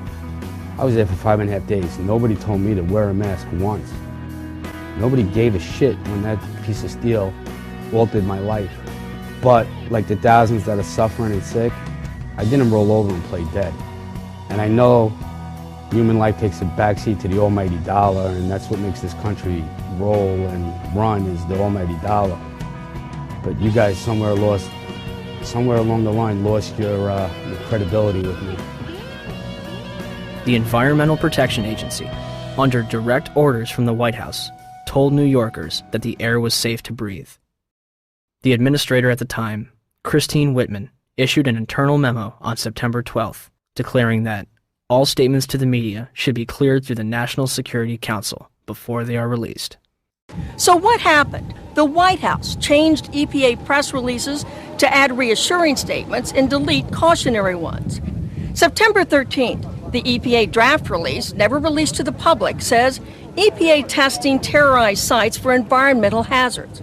The White House changes that to EPA reassures public about environmental hazards. September 16th, the EPA draft says recent samples of dust on Water Street show higher levels of asbestos. The White House version? New samples confirm ambient air quality meets OSHA standards and is not a cause for public concern. And the White House leaves out entirely this warning, that air samples raise concerns for cleanup workers and office workers near Water Street. Why all these changes? We were told that a desire to reopen Wall Street and national security concerns were the reasons for changing the press releases. Christy Todd Whitman should be in jail for manslaughter. Christy, go to jail. Do not piss. Go. Just go to jail. Lock yourself up. When I said that, everybody said, don't you think that's a little harsh? And I said, no. 6 months later, every politician was saying it. Everybody was saying it like it was like saying hi. I pat myself on the back for having the nerve and the audacity to say that. She took orders from Condoleezza Rice, who took orders from the White House. They knew the air was bad. They lied. You should go to jail for manslaughter. For every time somebody dies. James Sedroga, Don Jones, Tim Keller, my close personal friend who I had to go to his funeral, Officer Borgia, and the many more that have died. I take this personally now. I take it real personal. You got an ex-mayor running for president who claims he helped us. Standing on a pile with a bullhorn, Mr. President and Mr. Giuliani, does not constitute helping anybody. At all. The EPA's public release assured people that there was no significant level of asbestos in the air, and that instead of evacuating, they could clean their homes with a wet rag. More people will die post 9/11 from these illnesses than died on the day itself. By 2006, 70% of the 40,000 Ground Zero workers had developed respiratory problems. Hundreds of them had developed cancer, and over 80 had died. To make matters worse, a large majority of the victims from the World Trade Center were denied a decent burial and treated like garbage. A pile of approximately 500,000 tons of ash located at Fresh Kills landfill contains 1,148 victims that have yet to be identified. Mayor Bloomberg has repeatedly denied family members' requests, replying, "I've only visited my father's grave once." On top of all of this, human remains were discovered up to 400 feet away from the South Tower, on the roof of the Deutsche Bank building. 300 bone fragments were discovered between April 7th and 14th, 2006, and more are expected to be found. Is all of the above possible with a gravity-driven global collapse? Were the Twin Towers brought down as a result of the airplanes that struck them and the fires that followed, or were they brought down in a controlled demolition? same All right, time. some new information coming in. Report from Associated Press of a large plane crashing in western Pennsylvania. This is according to officials at the Somerset County Airport. A large plane crashing in western Pennsylvania. We had that plane crash. I'm sorry, go ahead, Skip. Say it again. Repeat, please, Skip. I'm saying somebody may have made that horrible decision to go ahead and take the plane down.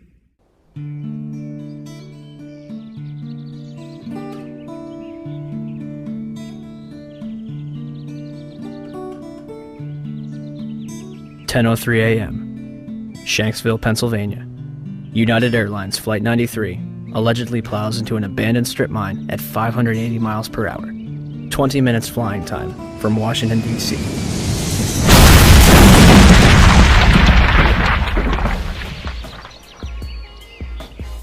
Originally, the official story is that passengers on board the plane overthrew the hijackers and sacrificed themselves to prevent further casualties.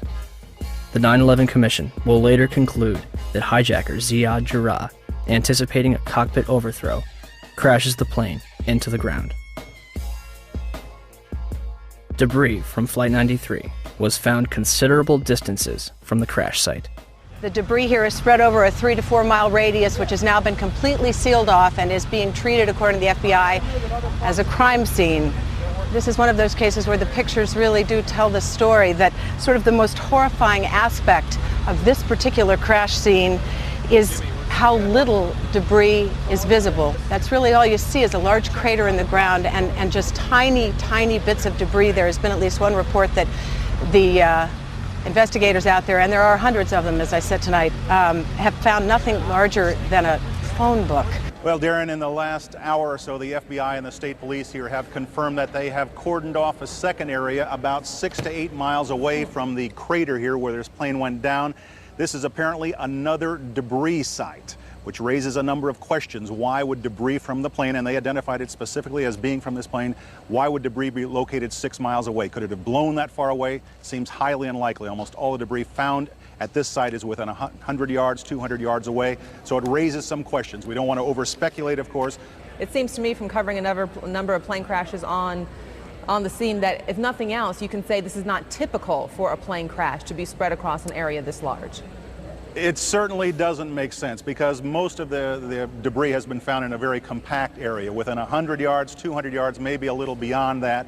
And then all of a sudden they're telling us 6 miles away they have another concentration of debris. They say it's very small pieces. Most of these are very small pieces. Most of the pieces here are no bigger than the size of a briefcase, they say, and the pieces 6 miles away, maybe even smaller than that.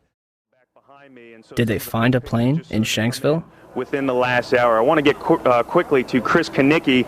He was back there just a couple of minutes ago, and Chris, I've seen the pictures. It looks like there's nothing there except for a hole in the ground. Basically, that's right. The only thing you could see from where we were was a big gouge in the earth and some broken trees. From where we could see, there wasn't much left. Any large pieces of debris at all? No, there was nothing that you could distinguish that a plane had crashed there. Smoke, fire? Nothing. It was absolutely quiet. It was actually very quiet. Nothing going on down there, no smoke, no fire, just a couple of people walking around. They look like part of the NTSB crew walking around looking at the pieces. How big would you say that hole was? From my estimates, I would guess it was probably about 20 to 15 feet long and probably about 10 feet long or 10 feet wide. What could you see on the ground, if anything, other than dirt and ash? And you couldn't see anything. You could just see dirt, ash, and people walking around, broken trees. From the Somerset County coroner to the mayor of Shanksville, almost every eyewitness would remark how little of the plane and its passengers remained. But when I got there, I wondered to myself, where is it? There was just, the plane was just totally disintegrated. The only thing we didn't see were people. Nothing to indicate that there was even anybody on the plane. I remember asking a state trooper that was there to be sure, is that where the plane went down? It was so hard to tell because there was nothing around. The Pennsylvania state website puts it best. It is difficult to believe that a 757 plunged into the ground with such force that the plane literally disintegrated and created a still, smoldering crater. Is there any historical precedent for a commercial airliner disintegrating upon upon impact. The emergency services realize their task is hopeless. John Heavey and his team confront the horror of the scene. The twisted wreckage of 191 lies scattered for hundreds of meters. Debris has smashed into the trailer park, destroying 5 homes.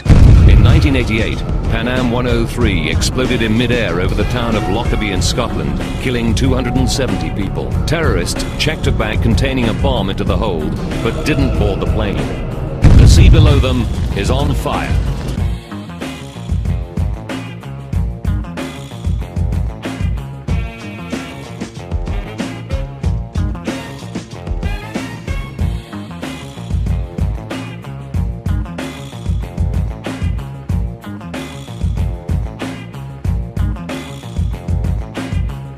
Saying that the pilot was able to dump fuel over Jamaica Bay. It immediately veered over to the right, and it came nose down, only a block away from where I was working. And the room just exploded. My daughter got blown through the patio doors.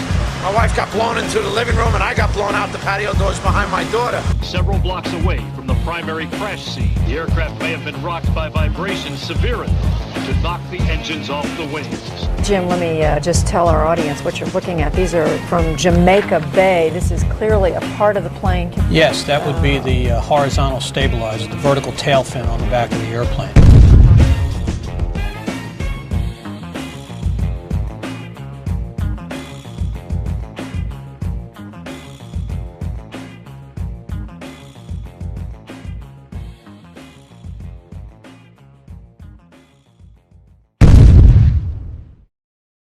In 2006, during the trial of Zacarias Moussaoui, the FBI managed to provide a multitude of evidence that appears to have survived a catastrophic crash in near pristine condition.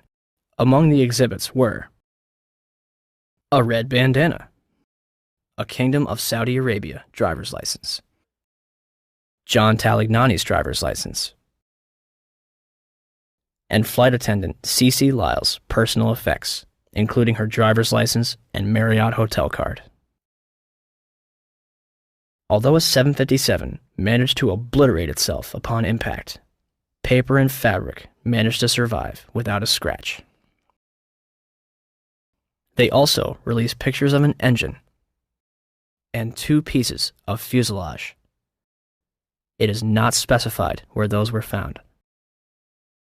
Once again, the FBI stepped in to supervise every aspect of the investigation. They repeatedly denied family members' requests to listen to the cockpit voice recorder. The FBI gave in on April 18, 2002, as long as the victims' relatives didn't talk about it. And for some reason, the last 3 minutes were unaccounted for. No explanation has been given. Even after Zacarias Moussaoui's sentencing, the actual cockpit voice recorder has yet to be released. The 9/11 Commission concludes that the military was not informed of Flight 93 until 10:07, minutes after it had crashed. We heard the explosion. Actually, our power had gone off, and then we felt a tremor. We had just gotten up, and the next thing I know, it sounded like a missile came across our house. I mean, they were going that fast. It was flying. It was coming from that direction. I have no idea what it was. Oh no, it wasn't the aircraft that crashed. No, it's hard for me to believe that they did not know about that aircraft until 10:07. That's difficult for me to believe. Despite the discussions about military assistance, no one from FAA headquarters requested military assistance regarding United 93, nor did any manager at FAA headquarters pass any of the information it had about United 93 to the military. A year after 9/11, military officials were telling an entirely different story, that Flight 93 was being tracked. In the Pentagon Command Center, there's a report of another hijacked plane, United Airlines Flight 93. We received a report from the FAA that Flight 93 had turned off its transponder, had turned, and was now heading towards Washington, D.C. The decision was made to try to go intercept Flight 93. The rules have changed. We could do something about it now. Colonel Bob Marr is in command at the Northeast Air Defense Sector Base in Rome, New York. The words that I remember as clear as day was, "We will take lives in the air to preserve lives on the ground." Marr orders his air controllers tell the pilots to intercept Flight 93. United Airlines Flight 93 will not be allowed to reach Washington, D.C. The closure time came and went, and nothing had happened. So you can imagine everything was very tense. Flight 93 is about 175 miles north and west of Washington, flying over Somerset County, Pennsylvania. Up above, a fighter jet streaks by. It was about, 10:03 that the fighters reported that Flight 93 had crashed. Eventually, of course, we never fired on any aircraft. When you heard the plane was down without a shot being fired at it, do you remember what you said? We just witnessed an act of heroism. Was Flight 93 downed by hijackers in an open field in Shanksville, Pennsylvania? Or is the truth being withheld from the public?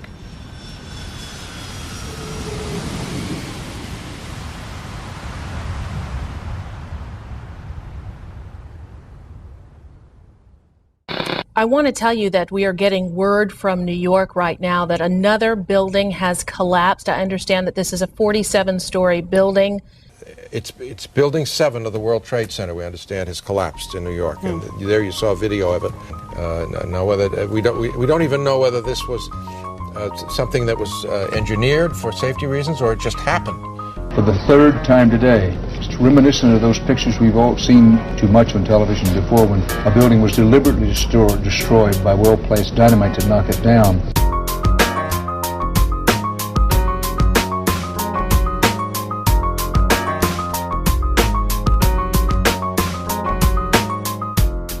In 1984, construction began on World Trade Center Building 7, a 47-story office building, 570 feet tall, and 300 feet away from the North Tower. It opened to the public in 1987 and housed offices for Department of Defense, Securities and Exchange Commission, and the Internal Revenue Service. Building 7 was considered the Central Intelligence Agency's largest station outside of Washington, D.C., and was also the Secret Service's biggest field office. Numerous cases would be closed due to its destruction. On June 8, 1999, Mayor Rudolph Giuliani's Office of Emergency Management Command Center on the 23rd floor is opened. The command center on the 23rd floor is bulletproof and bomb-resistant, with its own air supply and generators. It's linked to city airports, the Coast Guard, and the Pentagon. Computers will soon have detailed blueprints of every major building in New York City, as well as evacuation routes. Hurricanes and heat waves would be handled here, as well as terrorist attacks. Though New York officials say their facility is not impenetrable, they're confident it could handle even the worst crisis imaginable. Deborah Fayerick for CNN, New York. The 50,000 square foot center has reinforced, bulletproof, and bomb-resistant walls, its own air supply and water tank, beds and showers, and 3 backup generators. It has countless monitors which oversee police and fire department responses, and it is staffed around the clock. Hours before the first plane would strike the World Trade Center, Building 7's alarm system would be placed on test status at 6:47 a.m. for a scheduled period of 8 hours. This normally occurs during maintenance, and any fire alarms from the building are disregarded. After the second plane strikes the South Tower, the building's power is shut off and its tenants are evacuated. The major fires in World Trade Center 7 were as follows. On the east face, between floors 11 and 12. On the north face, on floors 7 and 12.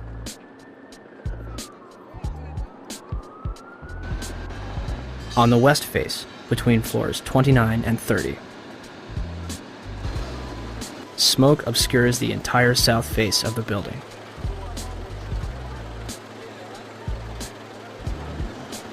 By 3 p.m., Chief Daniel Nigro of the FDNY had set up a collapse zone around Building 7. After 4 p.m., news outlets began reporting that the building had collapsed. We are getting information now that one of the other buildings, Building 7, in the World Trade Center complex is on fire and has either collapsed or is collapsing. We've got some news just coming in, actually, that the Salomon Brothers building in New York, right in the heart of Manhattan, has also collapsed.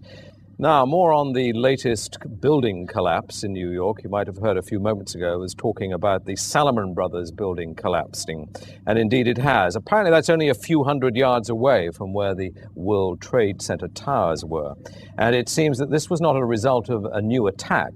It was because the building had been weakened during this morning's attacks. We'll probably find out more now about that from our correspondent, Jane Stanley. Presumably there were very few people in the Salomon building when it collapsed. I mean, there were, I suppose, fears of possible further collapses around the area. That's what you would hope, because this whole downtown area behind me has been completely sealed off and evacuated, apart from the emergency workers. That was done by the mayor, Rudy Giuliani. Jane, I think many of us, when we heard the news, perhaps on the radio earlier today, were completely flabbergasted by it and just couldn't comprehend it. I mean, it almost sounded too far-fetched. I was wondering what it's felt like for you being in Manhattan. Well, unfortunately, I think we've lost the line with Jane Stanley in Manhattan. Perhaps we can rejoin her and follow that up later. Where did CNN and BBC get their information, especially considering the building was still standing directly behind their reporters? The collapse of the building at 5:20 p.m. would cause speculation as to how it fell. The collapse of the main structure takes place in approximately 6.5 seconds, and the building falls symmetrically into its own footprint, barely damaging the surrounding structures. It will create a pyroclastic cloud that mushrooms down surrounding streets. Initially, it is assumed that the building's diesel tank may have been responsible for the collapse. The Federal Emergency Management Agency's report in 2002 will state that the specifics of the fires in WTC-7 and how they caused the building to collapse remain unknown at this time. FEMA does analyze the collapse of Building 7, but then they say our best hypothesis has only a low probability of occurrence. This needs further investigation, and I certainly agree with them on that. Then NIST is handed the ball. It's kind of a hot potato. Okay, NIST, you explain the collapse of World Trade Center 7, this rapid, straight-down collapse of this 47-story skyscraper. Sadly, by this time, virtually all structural steel from Ground Zero had been recycled, and no steel was recovered from Building 7 for investigation. As of this date, NIST is still working on their final report. Well, NIST decoupled the study of the collapse of Building 7 from the analysis of the collapse of the towers. So now it's sitting over here. The report on the collapse of Building 7 from NIST is long overdue. We're still waiting for it, hoping they have an explanation. We are looking at it. There's actually a very good write-up recently from Controlled Demolition Experts, which you probably ought to read. We haven't finished the investigation yet, so I'm not at liberty to talk about any intermediate findings. The collapse is assumed to be caused by a combination of fire and structural damage. Did any other surrounding buildings suffer a complete collapse at near freefall speed? Building 3, a 22-story building directly below the Twin Towers, was split in half by the South Tower's collapse. Although the building was severely crushed by falling debris, the structure remained standing.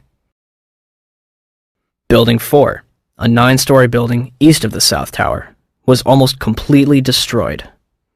The remaining structure did not collapse. Building 5, a 9-story building east of the North Tower, suffered from severe fires and structural damage.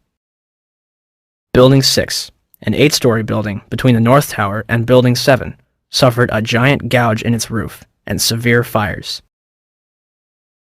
Neither Building 5 or 6 suffered global collapse. Neither did the Deutsche Bank building, which stands to this day and is currently being demolished beam by beam. Neither did the Millennium Hotel across the street.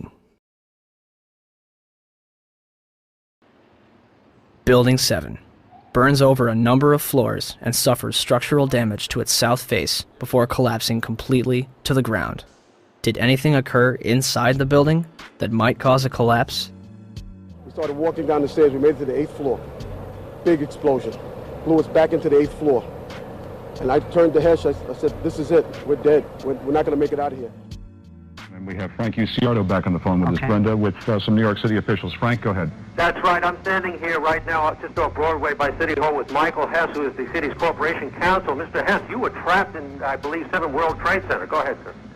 Yes, I was. I was up in the Emergency Management Center on the 23rd floor, and when all the power went out in the building, another gentleman and I walked down to the 8th floor where there was an explosion, and we've been trapped on the 8th floor with smoke, thick smoke all around us for about an hour and a half.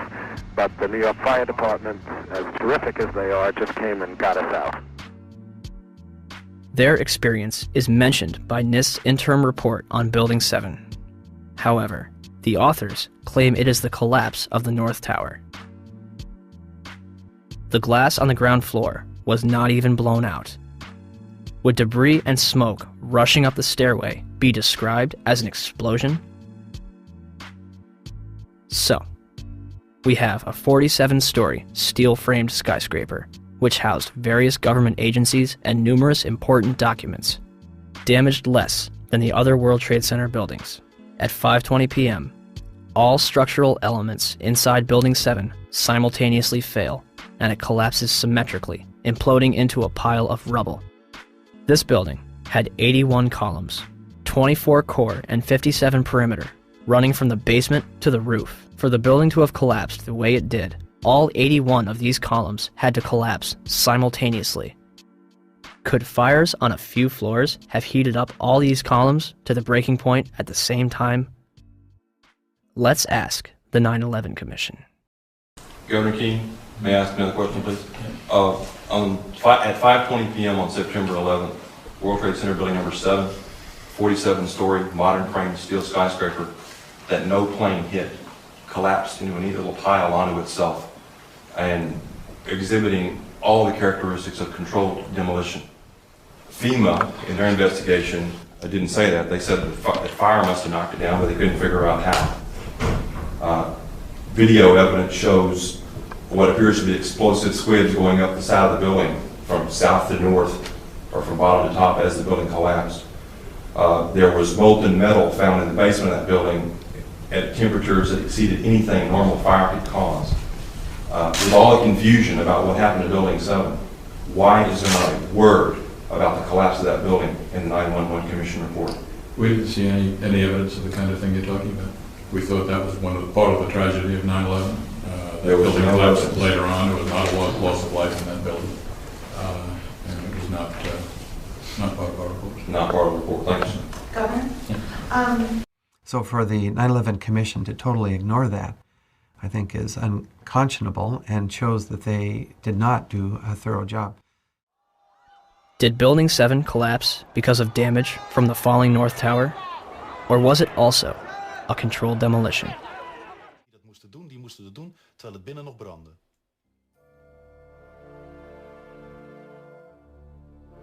Ja, dat is vreemd. Dat is vreemd. De reactie op de beelden die we laten zien is onbevangen. Zie je vanaf boven gaan? Nee, je gaat vanaf onder. Die gaat vanaf onder, ja. Toch? Ja. Ze hebben gewoon kolommen weggeblazen. Er is nagesprongen. Dit valt anders dan het World Trade Center. Vind je niet dan? Ja, je ziet het, de onderste verdiepingen gaan eerst. Ja, en de rest zakt er gewoon in. Dus dit is controlled demolition. Zeker weten? Zeker weten. Er is nagesprongen. Dit is in opdracht gebeurd. Dit heeft een team gedaan van experts. Maar dit is ook op 11 september gebeurd. Dezelfde dag? Dezelfde dag. Dezelfde dag? Weet je dat zeker? Ja.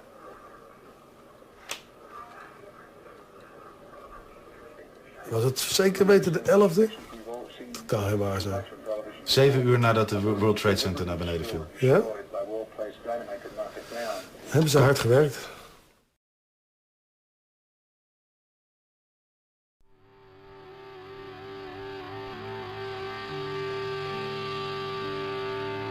In the aftermath of 9/11, citizens and politicians alike would demand that steps be taken to ensure such attacks never happen again. In late January 2002, Senate Majority Leader Tom Daschle receives calls from both President Bush and Vice President Dick Cheney, urging him to limit the investigation to the House and Senate committees. The administration would continue to oppose the investigation until November 2002, when Congress creates the National Commission on Terrorist Attacks upon the United States to make a full and complete accounting of the circumstances surrounding the attacks. Democratic leaders concede several aspects after the White House threatens to create the commission by executive order, giving themselves considerable control. President Bush officially signs it into law November 27, 2002, and names Henry Kissinger as chairman of the 9/11 Commission. The Chicago Tribune puts it best. Kissinger is known more for keeping secrets from the American public than telling the truth. On December 13, 2002, Kissinger resigns from the 9/11 Commission, due mostly to a congressional demand that he disclose his private business clients. It would later be revealed that Kissinger was the chief advisor to the Bush administration regarding the Iraq War, a lie which has now cost more American lives than 9/11 itself. Thomas Kean and Lee Hamilton are named as chairman and vice chairman of the 9/11 Commission. By December 16, 2002, the 10 initial members of the 9/11 Commission have been appointed. Onto the stage.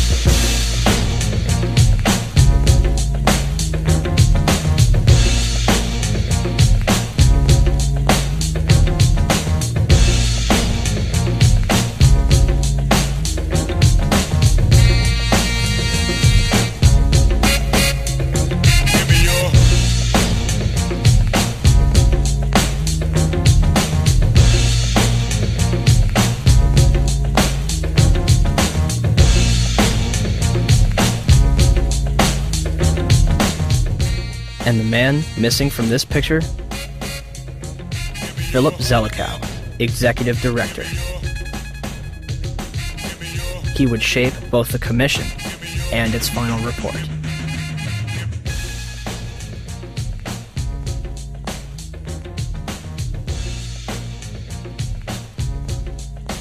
The 9/11 Commission begins its investigation with a time frame of 18 months and a starting budget of $3 million.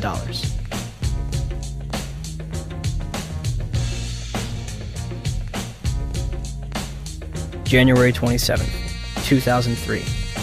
The 9/11 Commission holds its first hearing in Washington, D.C. Vice Chairman Lee Hamilton will claim a few days later, "We're not interested in trying to assess blame. We do not consider that part of the Commission's responsibility." March 26, 2003. The Bush administration denies the Commission's request for an additional $11 million in funding. 3 days later, the Commission is offered $9 million, and they accept. In April 2004, President Bush agrees to testify before the 9/11 Commission, but only if Vice President Dick Cheney joins in.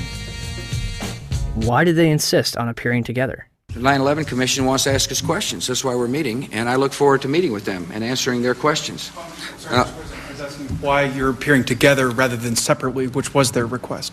Because it's a good chance for both of us to answer questions that the 9/11 Commission is looking forward to asking us, and I'm looking forward to answering them. On April 29, 2004, behind closed doors, President Bush and Vice President Dick Cheney appear together before the 9/11 Commission for approximately 3 hours. They are not placed under oath, their testimony is not recorded, and the Commission's notes are subject to White House censorship.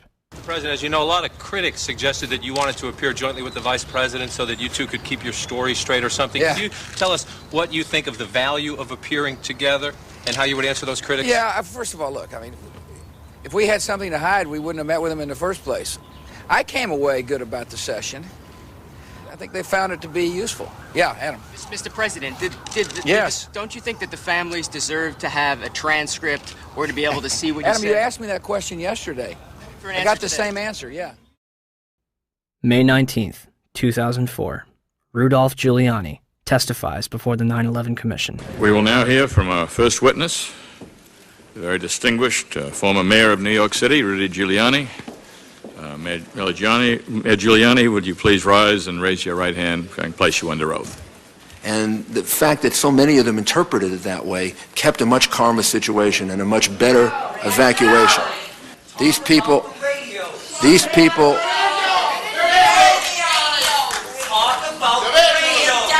would please ask.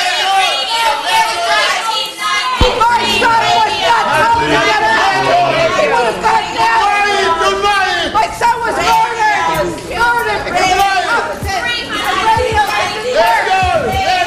You are simply wasting time at this point, which should be used for questions. Please. Thomas Kean and Lee Hamilton will later claim in their book, Without Precedent, that they were too soft on Mayor Giuliani. One of the questions they failed to ask was who warned him that the South Tower was going to collapse. Mr. Mayor, can you hear me? I can, Peter. Are you talking about did you go immediately to the Office of Emergency Management? I went down to the scene and we set up headquarters at 75 Barclay Street, which was right there with the police commissioner, the fire commissioner, and we were operating out of there when we were told that the World Trade Center was going to collapse. And it did collapse before we could actually get out of the building. Who didn't warn everyone in the building? I admire that greatly, and I think that may dead. They were not very well be one of the reasons for your leadership and your cooperation with this commission. Let's ask the real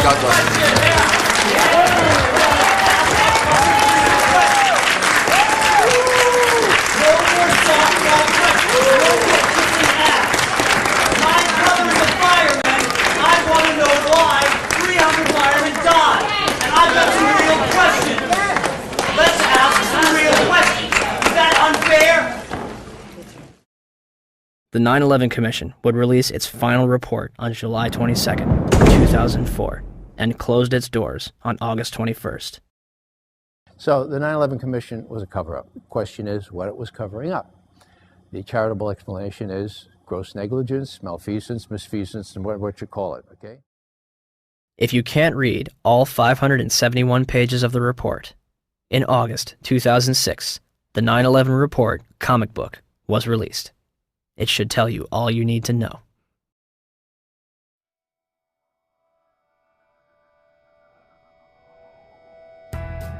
On the morning of September 11th, 19 Arabs boarded 4 commercial airliners at 3 different airports and crashed them into the World Trade Center and the Pentagon, with 0 military intervention.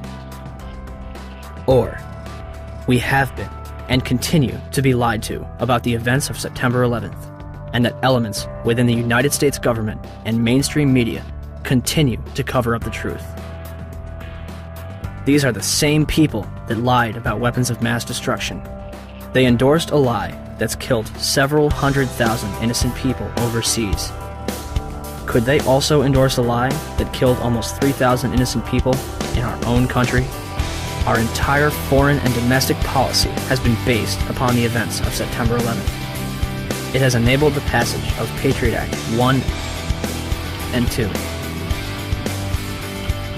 established the Department of Homeland Security, facilitated the invasions of Afghanistan and Iraq, and used to pass the Military Commissions Act, which officially ended habeas corpus.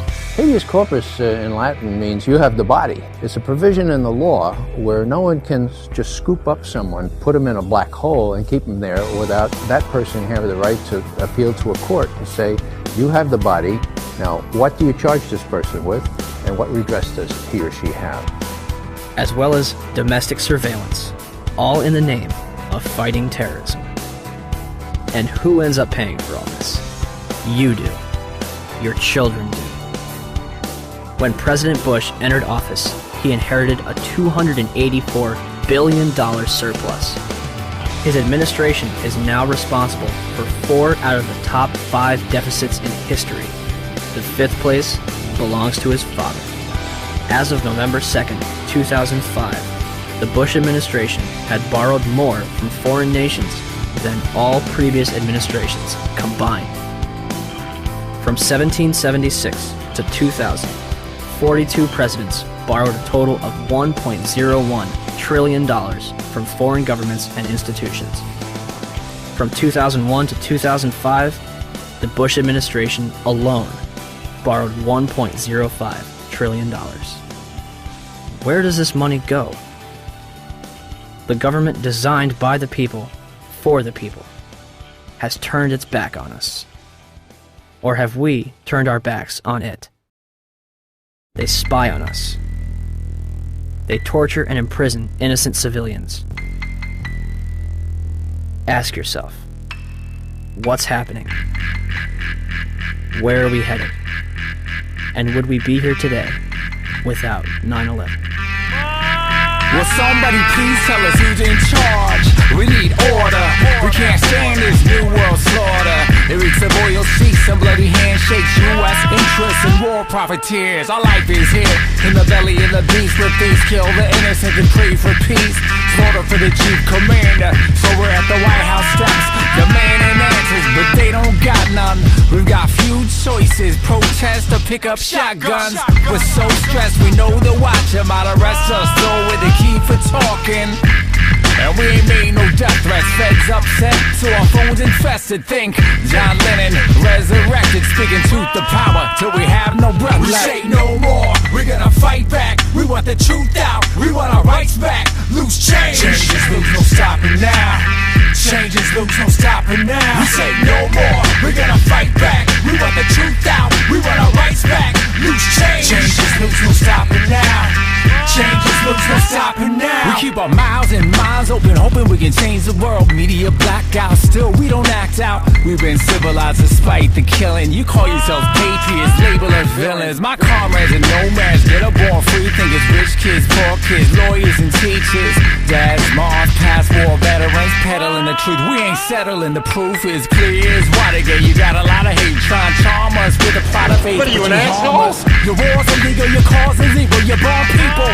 As written, that's for the sequel. You're a sicko psycho, we've seen the proof. You can't intimidate the world from delivering truth. We're bigger than you, 40 million plus. Your guns ain't big enough to make us hush. We say no more, we're gonna fight back. We want the truth out, we want our rights back. Loose change, changes loose, no stopping now. Changes loose, no stopping now. We say no more, we're gonna fight back. We want the truth out, we want our rights back. Loose change, changes loose, no stopping now. Changes loose, no stopping now. We do this for the lives lost, devoured by evil, for the sake of the memory of innocent people, engulfed by the gluttony of hooligans who leave the world in ruins. Men here to do us in, but there's just a few of them and more of us. We warriors on the quest for justice. We crush the lies, trust only the facts. Just open your eyes. Who really attacked my feelings exactly? Facts be lacking on the hijacking, synchronized war games, facilitated plane crashes. And they wonder why we keep asking questions. Am I less than lady liberty like it's a profession? So here we are, the infantry. We the people simply need to start a revolution of our minds, and eventually the crime of the century will finally be solved. Until then, we stand tall and say no more. We're gonna fight back. We want the truth out, we want our rights back. Loose change, changes loose, no stopping now. Changes loose, no stopping now. We say no more, we're gonna fight back. We want the truth out, we want our rights back.